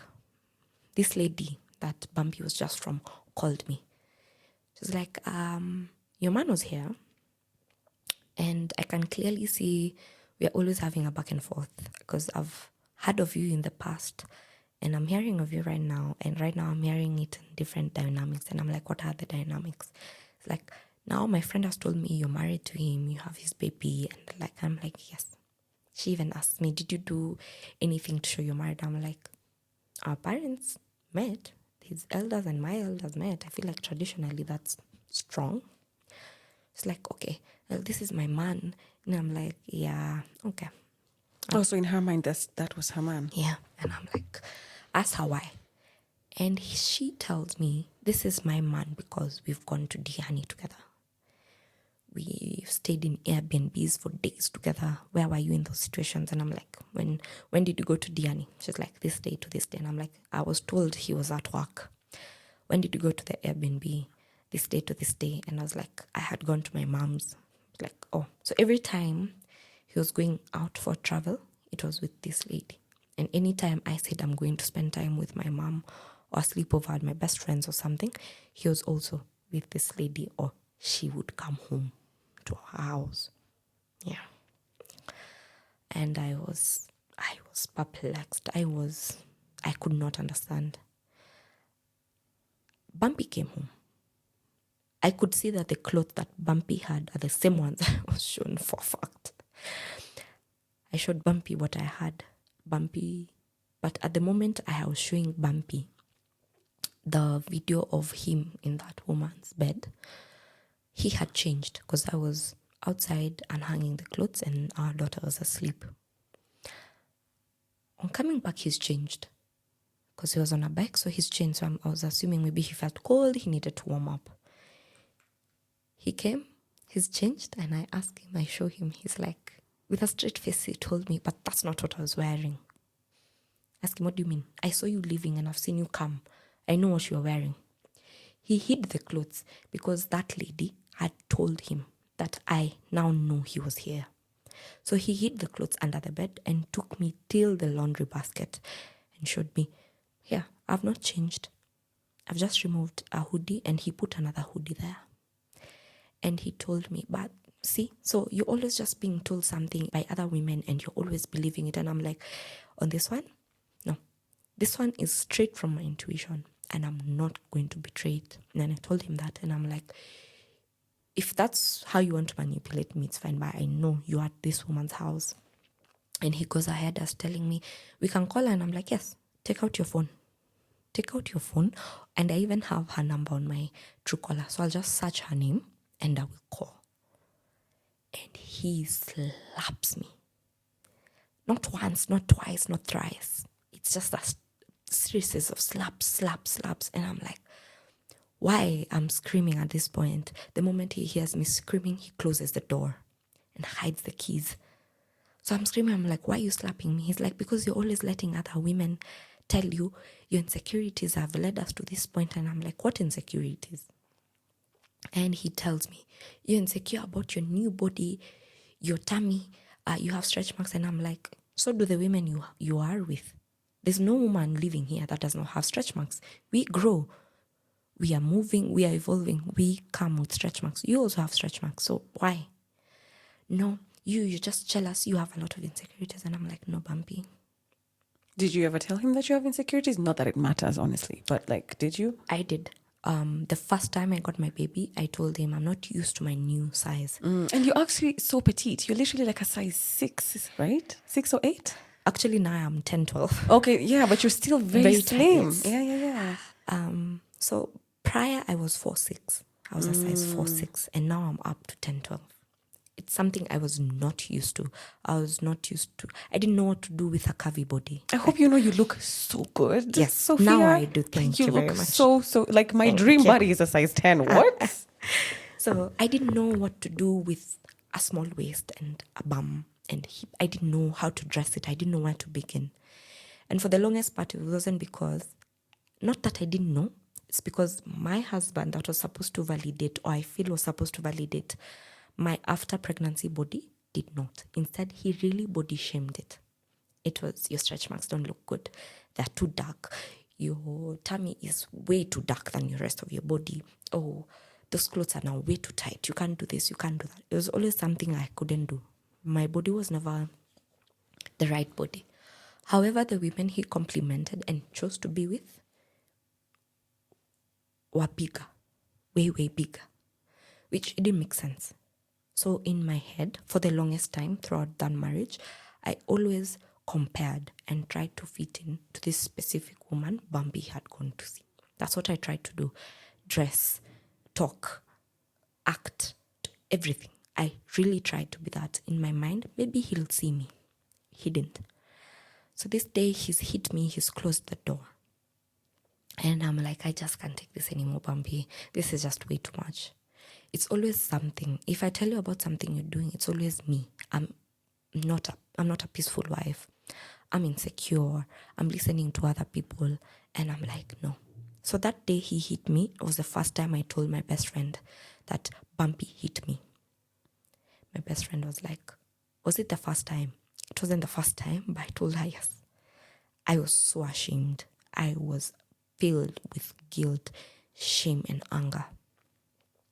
My best friend is like, maybe talk to him and see what's going on. And I'm like, okay, let's try. So I Googled how to ask submissively talk to your husband so that he can just talk to me without the anger, without the hitting.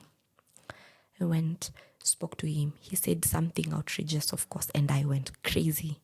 I'm also talking back. He's hit me. Makia was hit last night. Today's another night. I'm being hit again. And for the first time, I just told Bumpy that, honestly, Bumpy, eventually, we are going to get divorced. He's like, no, you have a child of this compound. You will never leave this compound. And I was like, yeah, okay. So I asked him, what happens to the children of that you sire that are from this family and this compound? And I was like, your other child is your child. Oh, yes, there was the lady with the birth certificate. So it was his child? It was his child. And you knew this? Yes. Okay. So she did a DNA test that I paid for. Oh, my God. So she was pregnant, yes. And the other... Did his mom know? No. Okay. There was also the baby mama. So I was like... Oh, yes. You've been having children and they're not in this compound. And I feel like the moment they're not in this compound, they're suddenly doing well. So what again are you going to be telling me? He went crazy. He punched me. At this moment, I was punched in my ribs and I could feel I'm not breathing. And I could feel like I'm tasting blood in my mouth. And I'm like, what's going on? By the time I'm processing this, he slapped me. He's pulled my hair. He's banged me on the wall. I can hear my daughter scream and I'm like, Bumpy, our daughter is screaming because you're making me scream. Have some decency. And he's like, I don't care. I really don't care. You're here disrespecting me, disrespecting this household, disrespecting our marriage just because of some women. And I'm like, wow. It was never him. He was never at fault. It was always me. And I was hit. And by the time he was going to now get my daughter because she was crying, I was not bleeding. My eyelid had swollen because I had banged myself on the wall. My rib felt like it was broken because I could taste blood in my mouth. Like I had blood in my mouth. And I just sat down where he left me and I was crying and I was asking myself honestly, why? 2 days went by, I couldn't go to work. How am I going to explain to my clients, why is my lip busted? Why is my nose swollen? Why is my eyelid? I don't have an explanation. Plus, I'd been lying so many times to my clients about the bruises I have. It now felt like my clients are just going to suspect me now. I stayed home for a week. I lost clients during that week because they could not understand the inconsistency. I couldn't tell them of the inconsistency. There are some clients that are really concerned and really called and could not hang up until I told them the truth. They would tell me, it's okay, I'll call you later when your husband is not around. And I want you to tell me what's going on. Oh my God. Yes. Whew. And I had 2 clients that were like, you know what? It's okay, I'll give you this month off. And it was under the condition, you need to leave. I want by the next month, you're done and you've left. And I'm like, okay. I was like, okay. I told my best friend of now everything. One day I just sat down and I told her of the 3 Psalms, of all the heating and everything. And she's like, you can't do this. You have a daughter. It can't go on. And I was like, yes. But every time I said yes, it's true, it can't go on, I still stayed in that marriage. Made no sense. That day I was hit. Week 1, I'm not going to work. After that, it got to a point where he would not allow me to leave the compound with my daughter. Whether I'm going to the shop, no. It got to a point, if he wanted to talk to me and he thought the conversation would get heated, he'd take our daughter to the mom to hold our daughter. And it was crazy. He'd come home, Bumpy would come to the house, we'd talk. He'd hit me. I had to be hit and then go back to his mom, take my daughter as though I've not been hit. This is okay. We were just talking. It was normal marital stuff. And go back to the house, now breastfeed my daughter while crying. So after some time, I got a nanny, of course. One day, my nanny is there. And a few weeks after my nanny was home, I had lost my phone visiting my best friend. It was snatched by one of the Buddha guys. So I'm using a kabambe, the small button phone that we always use. And I think somebody, probably a wrong number, texted me, "Hi dear."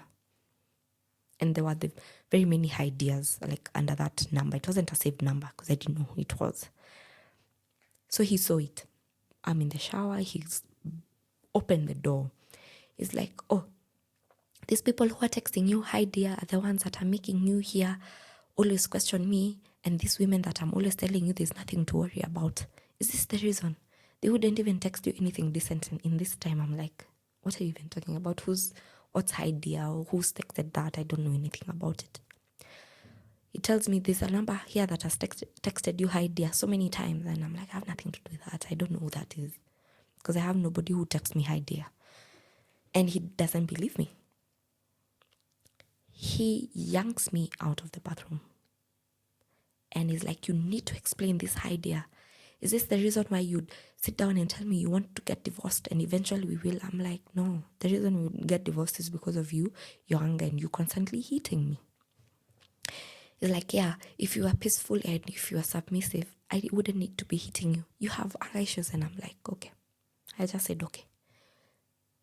He got mad. He started hitting me. I'm wrapped in a towel at that time. He's hit me. He's thrown the kabambe towards my face. He's like, "You and this are my ideas. These are your options." And I'm like, I have no options. Honestly, there's nothing I'm doing wrong. And I don't know the idea who it was. And I'm apologizing. I'm sorry if it offended you. At that time, I don't even know who it is. I don't even know what he's talking about. That went. We slept. I woke up. I'm not going to work. I'm weak too. No work. My nanny has come. I've already started weaning my baby. And my nanny asks, "Mama so-and-so, mtoto atakula nini?" And I'm like, can do pumpkin, this and that for like asubuhi, and then try something else. Try some porridge, like I've just explained. And then Bumpy comes from the bedroom. He's like, "You, Madam, hi dear." And I'm like, what? And I'm like, you need to let that go because I have no idea who that is. And he pulls me from where I was seated and pins me to the wall and slaps me and punches my tummy. Where he's holding me, I bit his hand for him to let go. And I rushed out and I was screaming in the compound. He immediately took our daughter to the mom like he always does. And I'm like, you know what? I want to leave. I actually want to leave today. I want to leave this marriage. I'm done. And he's like, you can go, but leave my daughter. And I'm looking at him. The daughter he's saying for me to leave is 4 months old. 4.5 at most. So I'm asking him, leave my daughter how?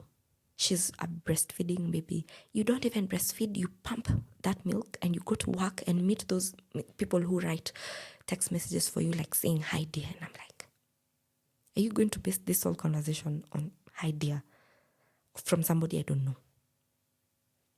And like, those are your options. I don't care. You want to leave? Go. Leave my child. And I'm like, I just pushed through him. I went upstairs and to the mom and was trying to take my daughter. As I was trying to take my daughter from my mom-in-law, I would see her turn around for me not to access my daughter and take her from her arms. And I just looked at her and I'm like, I asked, are you turning so that I don't take my daughter? It's like, no, you know you're angry. And I'm like, what does that anger have to do with my child? This is my child. I gave birth to this child. I want to leave this marriage and I want to live with my child. Eventually, Bumpy's brother came in and I was not allowed to take the child. After all, I was only allowed to breastfeed her, and on breastfeeding, they all stood there as I breastfed until she fell asleep. At this point, I have just texted my best friend what has just happened. My best friend is like, I can't take this anymore. You're hurt, I'm not okay, and I'm afraid you're going to die. She texted my mom. She called my mom and told her everything, from the threesomes to me being hit to everything. My mother called me boiling. And I told my mom, it's okay, let me just come home. I'll come to you, don't come. I left. I went to my mom's house. I'm crying. My mom is not understanding. She's like, Mom, you're too beautiful to be going through this. I'm crying. I'm trying to understand, when did it get to this point? Like, when did I even let it get to this point? And it was crazy. My mom is like, no, you need to leave. Sat down and told my mom, I want 2 weeks and I'll have left. She asked me what's going to happen in 2 weeks. She's like, I won't tell you. In 2 weeks, I'm going to come back and I'm coming back with my daughter. She's like, okay, you go back home. I went home. This man refused to open the door for me. Completely. Until the mom had to come down to see what the commotion is about at the gate. And I'm like, he refuses me to enter the house.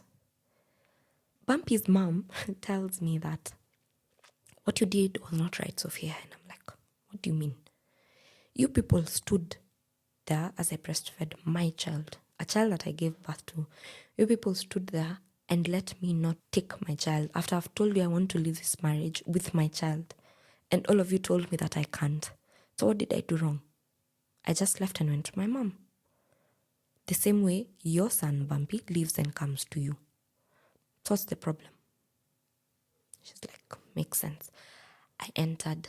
Bumpy's dad now is on the phone. I'm being told of how disrespectful I am and how I should learn to live with Bumpy. And I just told him immediately, no. Before you take a phone, call me and tell me I'm being disrespectful. Ask your boy what he specifically did. Ask for the real story, not this surface story that he tells you that tumejibishana, we've had an argument. No. Tell him to tell you exactly what he did. And he's like, he's told me. And I'm like, if he told you, I don't think you'd be telling me I'm disrespectful.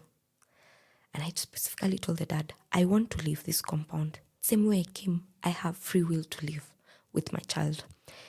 The dad does not live within a country. He lives in another country, works there. So he's like, you are not allowed to leave that house until I come back. He wants to come back in another 3 weeks. That's all. The only time he's allowed to take an off. In my head, I'm like, no. On the phone call, I said, that's okay. I'll wait.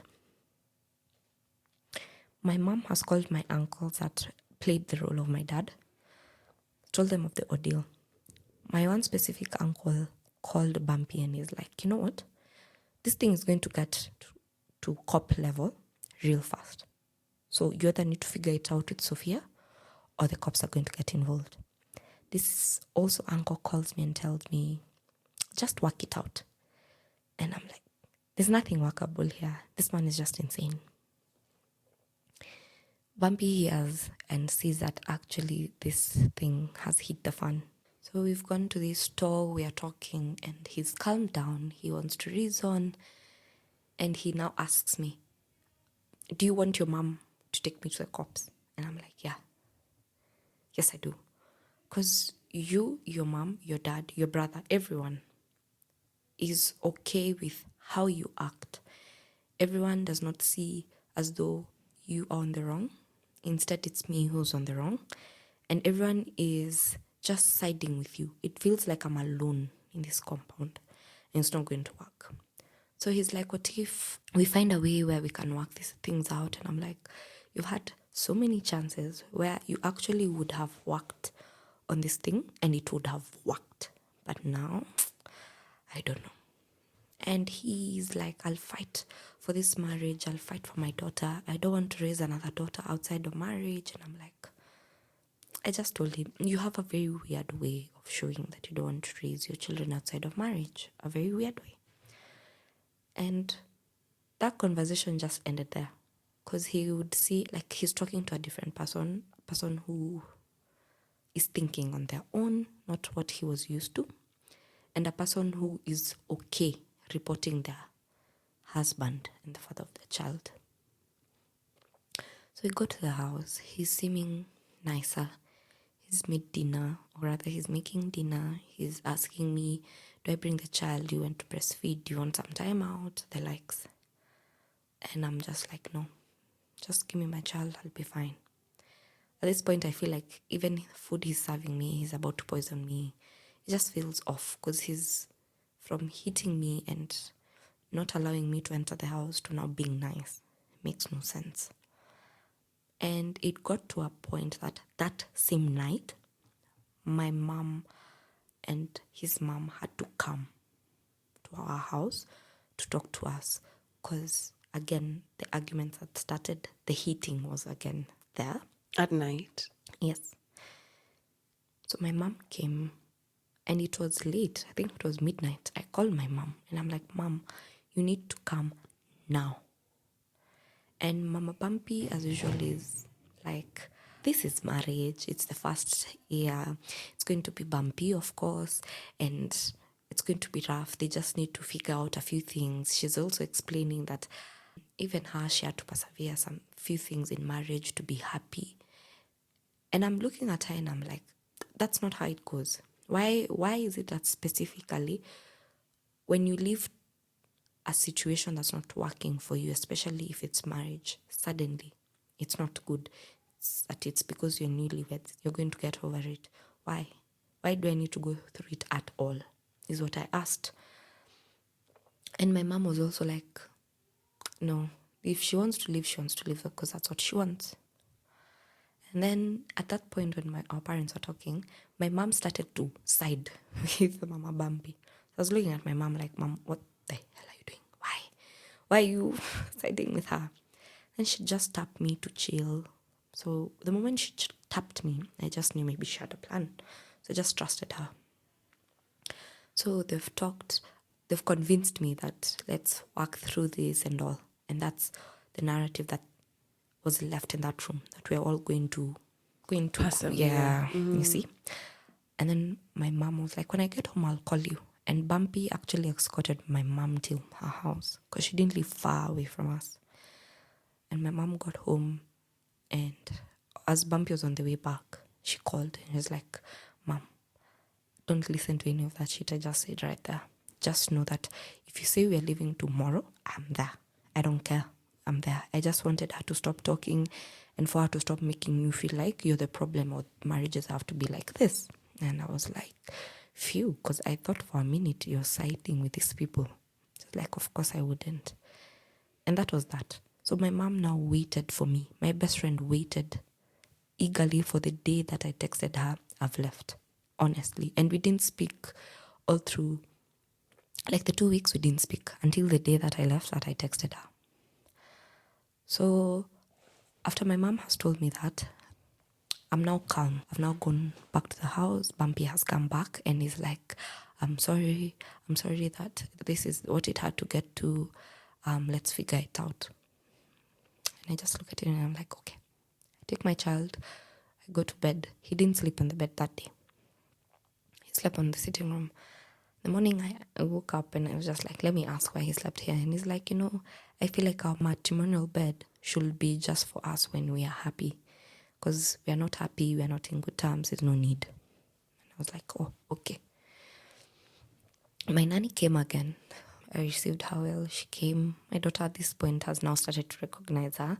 So she sees the nanny and she's all now bubbly and all. And that day again, still not going to work. So I'm still healing from my wounds. But the face wounds that I had have healed. Now my rib is on, that's a bit painful. You can see I'm struggling to sit or stand up and the likes. So my nanny comes, she asks me what to make for the daughter, what I would want to eat. She serves me. She never served my hubby. So she would now ask me, Mama Nani, utaserve Baba Nani? I'm like, sure. I get up, serve, like that.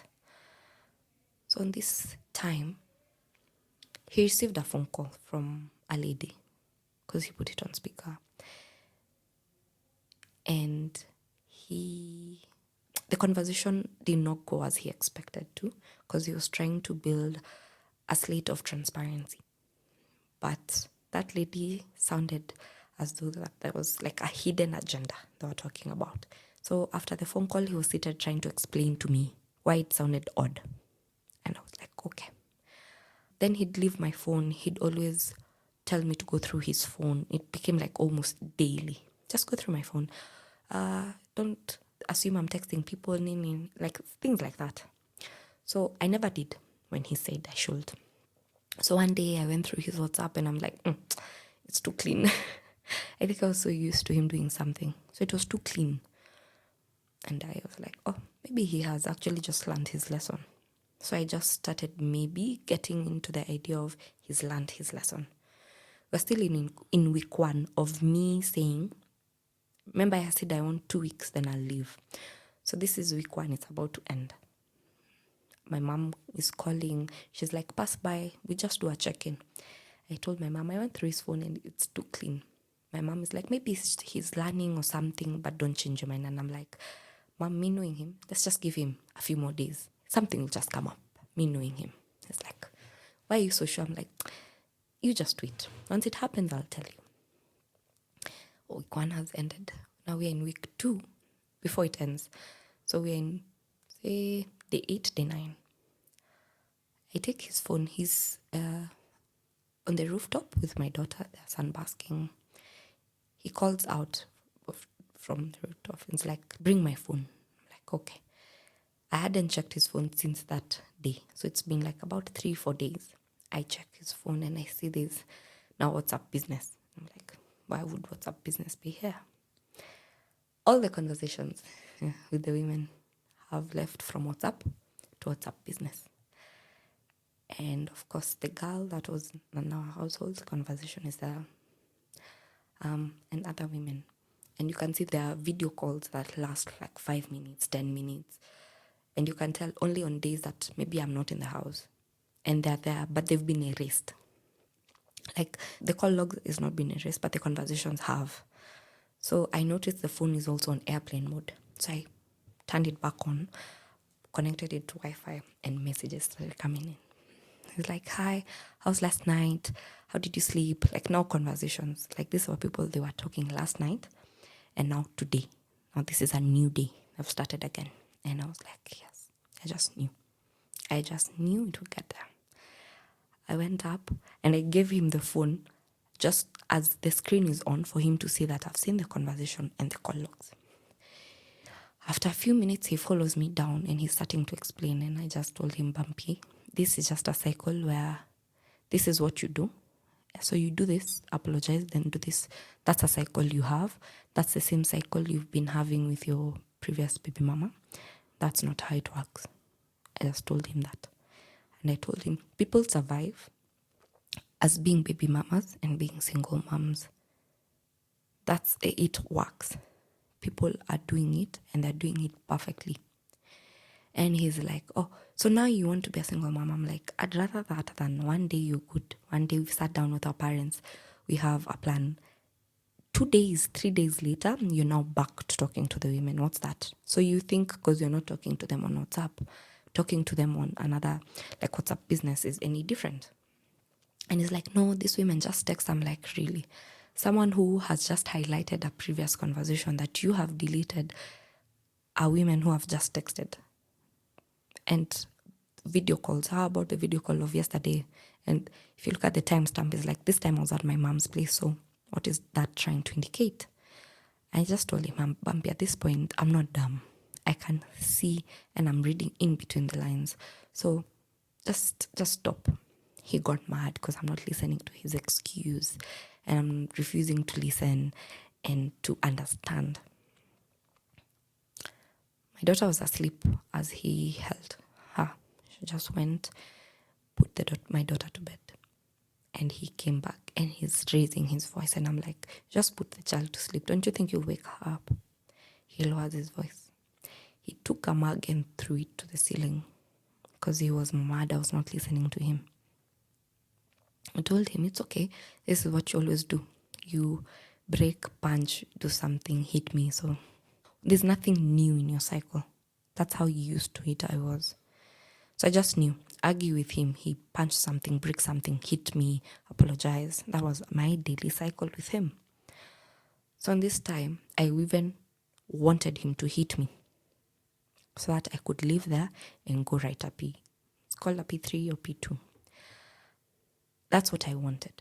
And he did hit me, and to a point where he scratched my thigh. told my mom, let's go write a P3. It was a holiday. Went, we wrote the P3. My mom had to go with that letter because if I went with it, of course, another war would have come. So she went with it. And my mom all along was just asking me, you are that sure of him? And I'm like, yes. I was that sure that something would come up, especially if it includes women. It definitely will. We went home, or rather I went home. My mom went back to her house. So he asked me, oh, you were gone so long, where were you? And I'm just like, no, I just went somewhere to get somewhere and as I drink some milkshake. So I'm back. That's just all I needed. And he's like, oh yeah, okay. So since he still felt like I was not understanding him or I didn't listen to his excuse as to why he was having conversations with women, he now wanted to bring it up again. And I'm like, I thought we already talked about this. And I just told him, we talked about it. You hit me about it. What more emphasis do you want? And then he just kept quiet. And he switched on the TV and that conversation ended. And then this one specific time, I had 3 days left to my 2 weeks. My nanny came again just in the morning, her normal routine. Given her my daughter, I've changed her, I've done what I should. I wanted to go to work. So I go to work and I come back. I come back and I realize that he's still in the house. He was supposed to go for some job interview and to do some online interviews as well. He's still in the house. I asked him about it. He's like, no, I didn't go. I didn't feel like it was worthwhile. And I'm like, you're not earning any money. I'm going to work. On top of going to work, I have to miss some days because you've hit me so bad. Why wouldn't you just decide to help? And then I went on and told him, with the other women, you're always buying them stuff. You're always going out for coffee. Where do you get that money? Because I don't see it in this house. Even in this house, you're always broke. And I'm always providing for everything. And he's like, oh, so what does that mean? I'm like, it means exactly that. It means your money, whenever you get your money, it goes to other women. And I knew for a fact there's one of the women he used to see that used to give him money. So I was asking him, and how come you given money by so-and-so and he never come back to this house? Where are you taking it? Or are you using that money to take another woman out for coffee and the likes? And he's like, you're so disrespectful. You have no respect for me as your husband. And I'm like, neither do you. You have no respect for me as a wife. You're disrespectful to me, disrespectful to the women you're talking to. Honestly, at this point, I don't even think you should address anything about respect. He kept quiet. I went to the bedroom. Now late at night, we are now talking about it. I don't talk about it. I said what I said. He feels like he needs to talk about it. He raises his voice 1 minute. It goes higher and higher. 1 minute, he's about to hit me with a stool. The next minute, he's now strangling me. And I'm strangled in the position that I cannot fight. He sat on my feet so that I can't push him. And his hands are around my neck to a point where I saw white and knew I was going to pass out. I stopped fighting and just stayed still. And under my voice, I was just like, you know what? I hope my daughter is okay. And I hope she's going to be okay. I accepted that I was going to die. And I accepted that the man that I once loved is the one who's going to kill me. I was okay with that. I was okay not fighting. And he let go at a point where I felt death. Visually, like I felt death completely. I could describe it. I could taste it. Like that's how real it was. And he took that stool and as he was about to hit me after letting go from strangling me, he banged it on the floor. It woke up his mom. His mom came. She's trying to listen to us and I just told Mama Bumpy, I need to leave your son. I need to leave. And the mom could not understand because she's never had me saying that in the power that I said it. I told my best friend what happened. I told my mom. And my mom is like, you're going to die. I'm going to lose you there. And I'm like, Mom, I have 3 days left, but I'm going to be coming earlier than I thought. And that happened to the weekend. That happened. Sunday came. Monday, I was always off on Mondays. I pretended I had a new client that was just within where we lived. And then I dressed up, carried my bag like I'm going to work. My mom was ready, my uncles were ready, my auntie was ready. Went to the cops. And I told the cops that I want to leave an abusive marriage. But my husband, the mom, would not let me. And they would not let me live with my child. The lady I was talking to asked me, how old was your child? I told them my child was 5 months. They're like, in shock. They're like, what would he be doing with a 5-month-old? I'm like, I also don't know. And that was that. I was told to come back on Tuesday. But that Tuesday, they were going somewhere. All of them, the whole cop station, they were going to another neighboring county for something. So I wouldn't find someone, especially in the children's services, who are going to help me. So I was told to come back on Wednesday. I couldn't go back home because now the cop has now called Bumpy and told them of what's now happening. So Bumpy is at home with my daughter and my nanny, alone. I am afraid. I don't know what he'll do to my daughter. I don't know what he'll do to the nanny. The nanny called me and told me she's about to leave and I'm not yet home. And I told her to pass by my mom's because she knew where my mom lived. She'd seen me being beaten. She knew exactly what was going on. So I told her, you just continue going until the day I will come with cops to take my daughter's things, my things, and we go. So I had told her to ensure that all my daughter's things are always clean and like kept visually, just in case anything happens, it's just going. She's like, sure. And now she'd update me. She'd get home and then she'd tell me, my baby is fine. Of course, she's fussy because she's not breastfed. Me on my end, my boobs are solid raw because I'm still breastfeeding. I left with nothing, not a pump, not anything. So they are like hard. And I was constantly crying because I'm worried for my daughter. I'm also worried for my own self because I don't know what he's going to do at this point. So we are summoned. We are there Wednesday morning. We go and our parents are outside and we have to enter a specific room and we are talking. And for some reason, the gentleman who was listening to our case just said, nyinyi, watu wawili kwa blanketi mkishikana, yenyu ni mapenzi tu mtarudiana. Like that man just said, you two have been together. People who sleep on the same bed, you never know anything about them. You're just young and you just seem like you're in love. So this is just a rough patch, you'll get back together. This is a cop. Yes. And I just told the cop, that's okay. Until that day, that's fine. For now, we are here. This is what I want.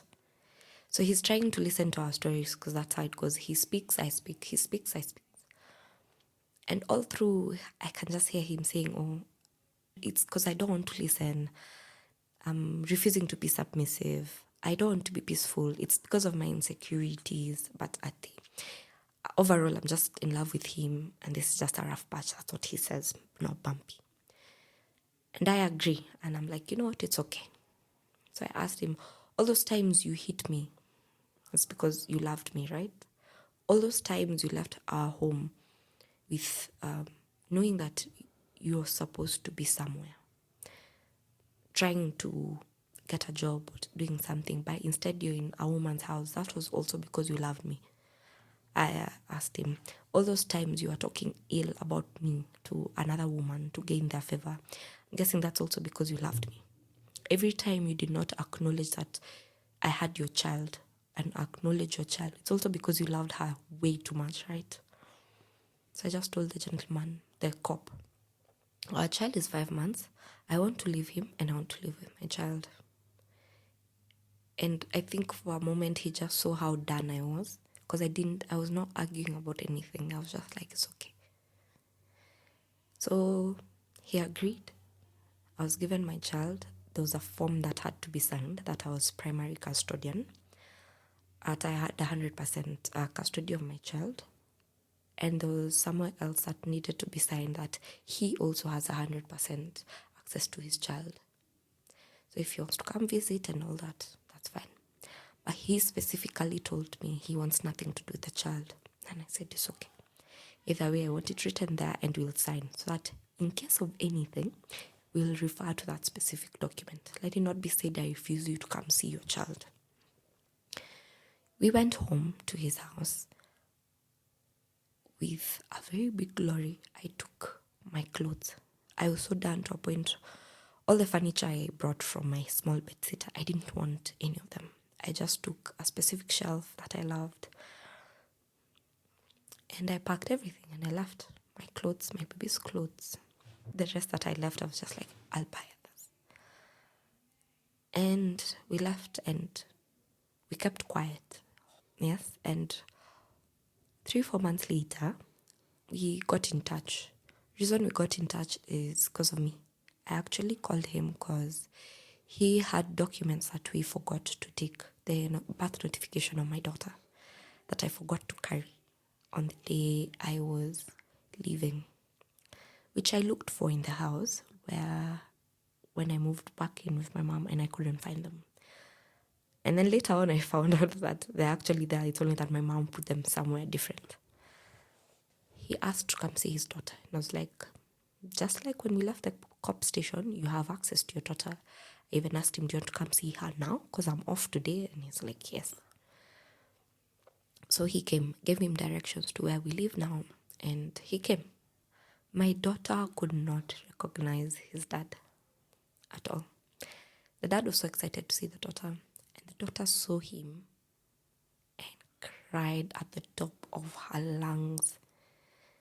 And I had to take her back, and I'm like, you can't take her with all that excitement. She's going to be scared. She doesn't know you. She's not familiar with you. He was like, okay.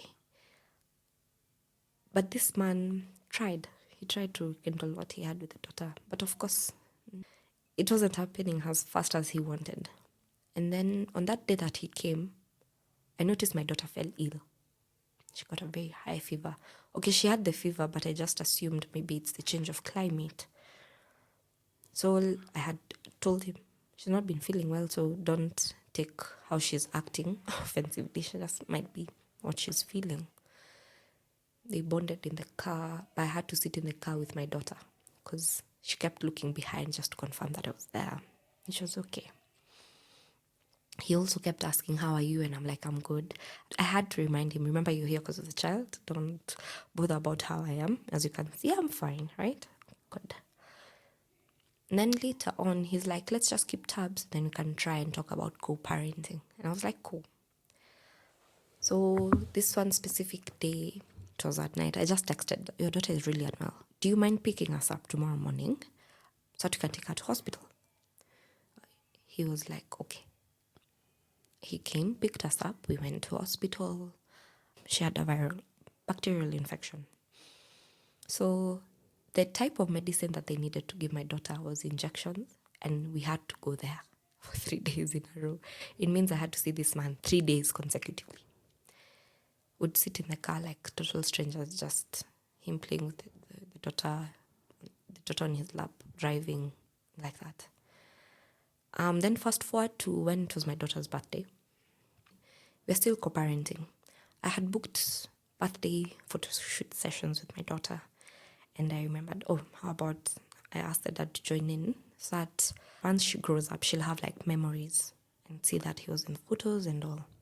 So for me, it was just being considerate.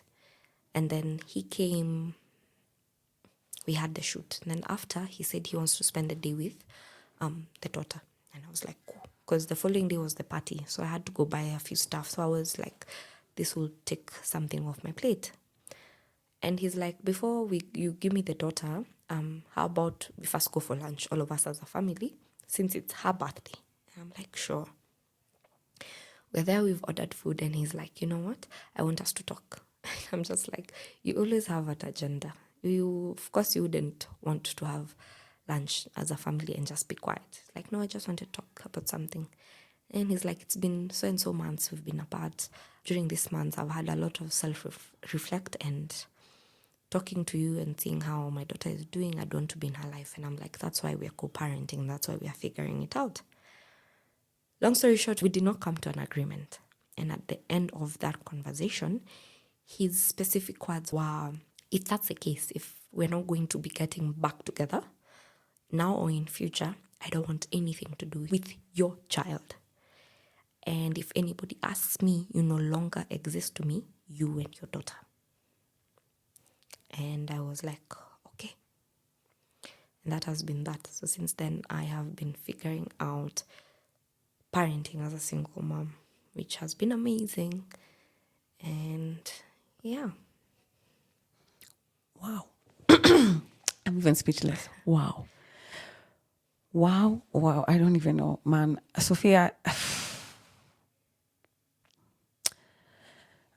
So let me just ask, in your perspective, as an obvious victim of domestic violence, and I'm asking this question, I know it might be a bit controversial, but I want to ask because we know statistically that women who are in abusive relationships, it takes something like, the average is something like 7 or 8 times of leaving before they finally leave.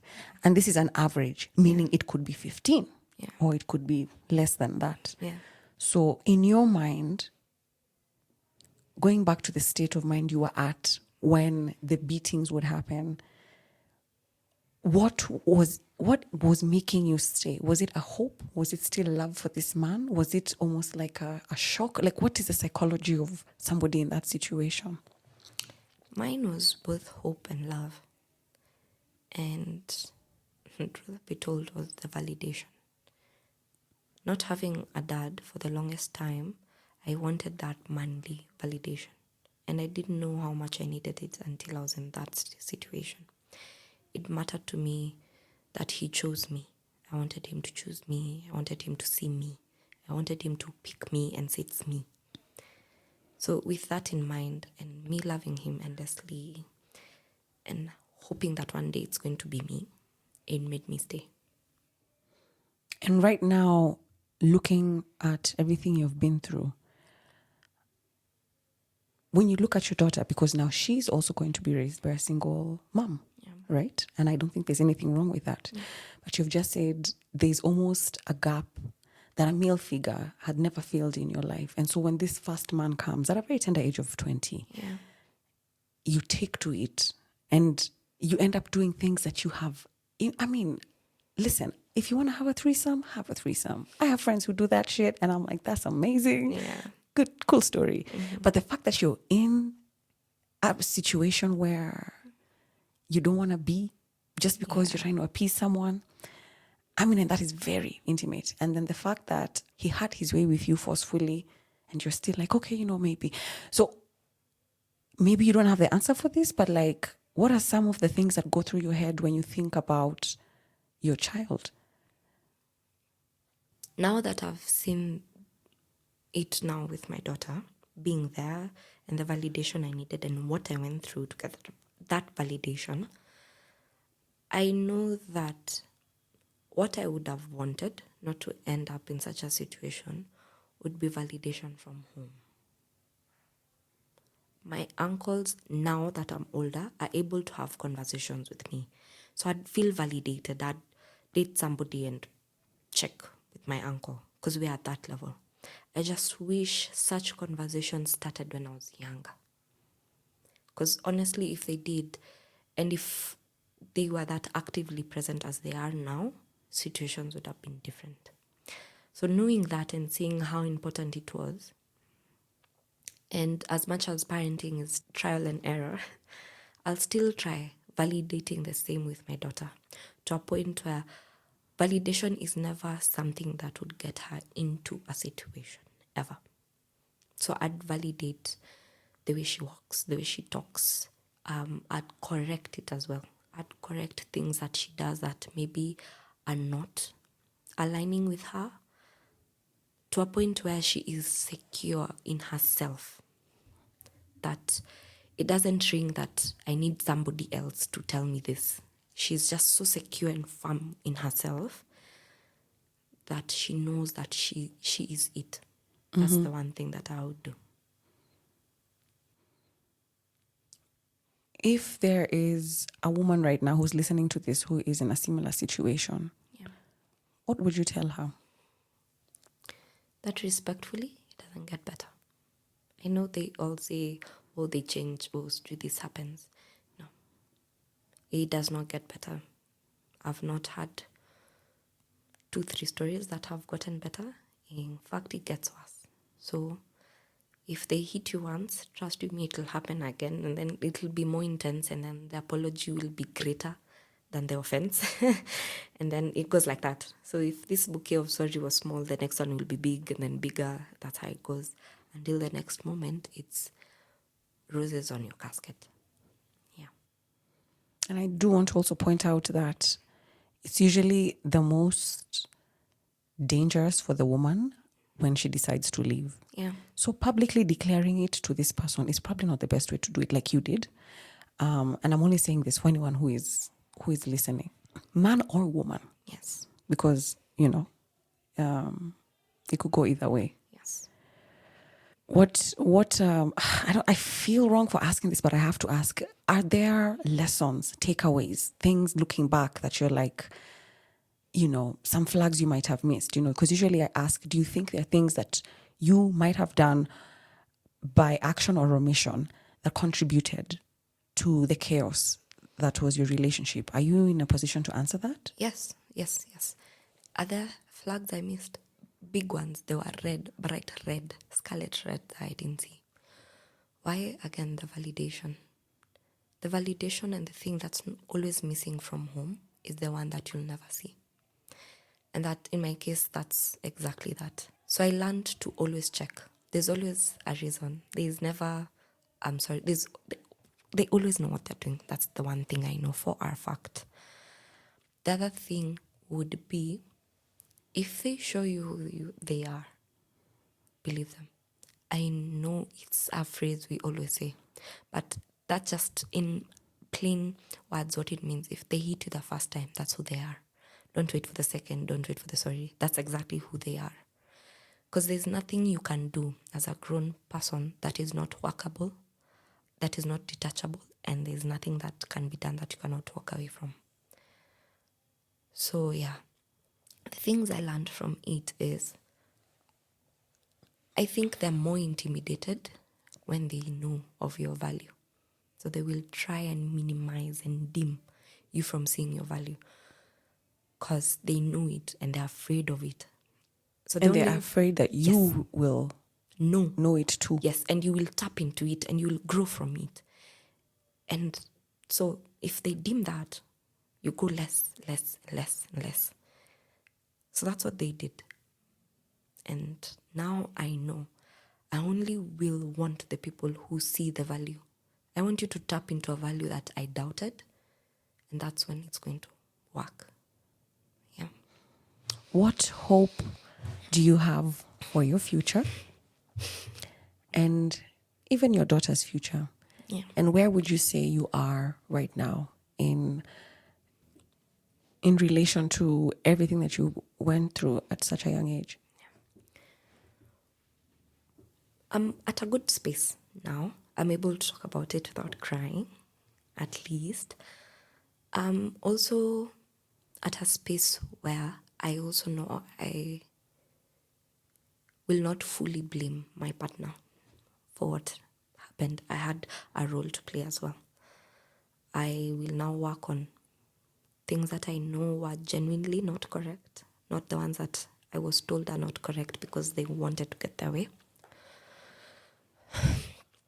What I see for myself in the future, I'm guessing relationship-wise?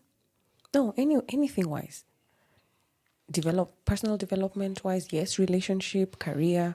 Where do you want to be? What are some of your things that you're like, you know what, that would be nice? I'll start with the relationship. For once, I'd want a relationship where you're not asking at all. I know it sounds cliche because your partner is not supposed to read your mind, I know.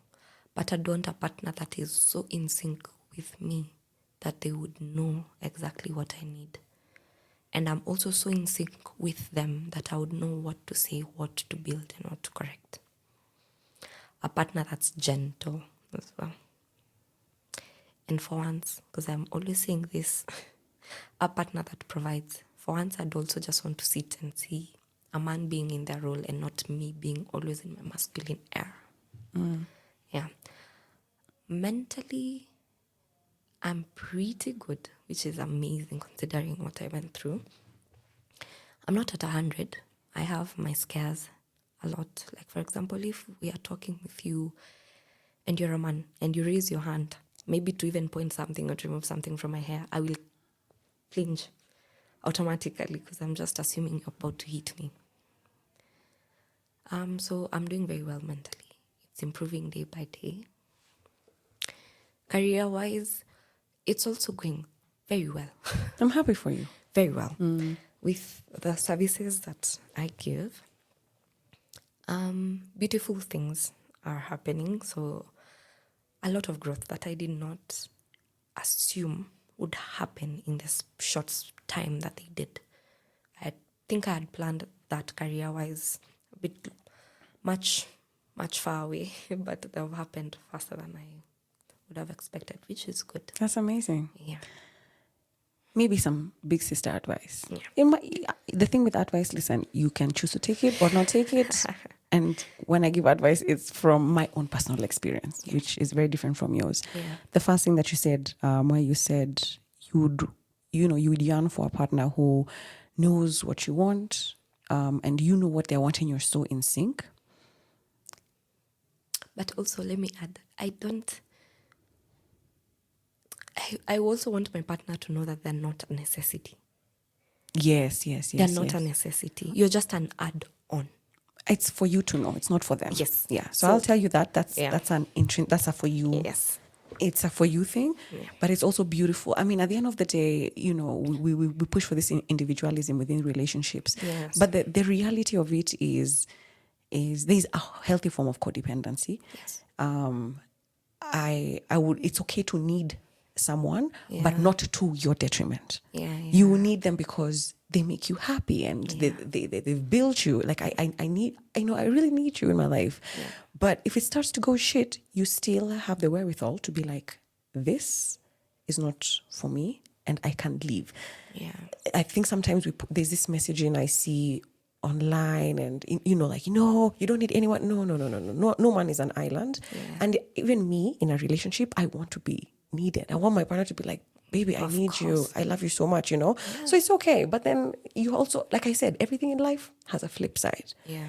Anything too excessive, even the good stuff has a flip side. So back to what I was saying, those aspirations to have that kind of connection, I understand, but I'd dissuade you from looking at that as a goal because it might put you in situations again where you are back to what I was. Yeah, or maybe just maybe you get it and then you start to turn a blind eye to stuff because you think, but it's that magical thing where they know what I'm thinking and I know what they're thinking. Yeah. No. Yeah. Everything in relationships is about communication, whether it's money, whether it's sex, whether it's children. Yeah.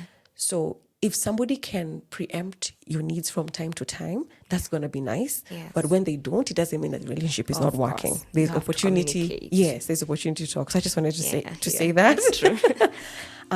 Because I do wish you all the best. Thank you very much. And I want you to find the love that you deserve.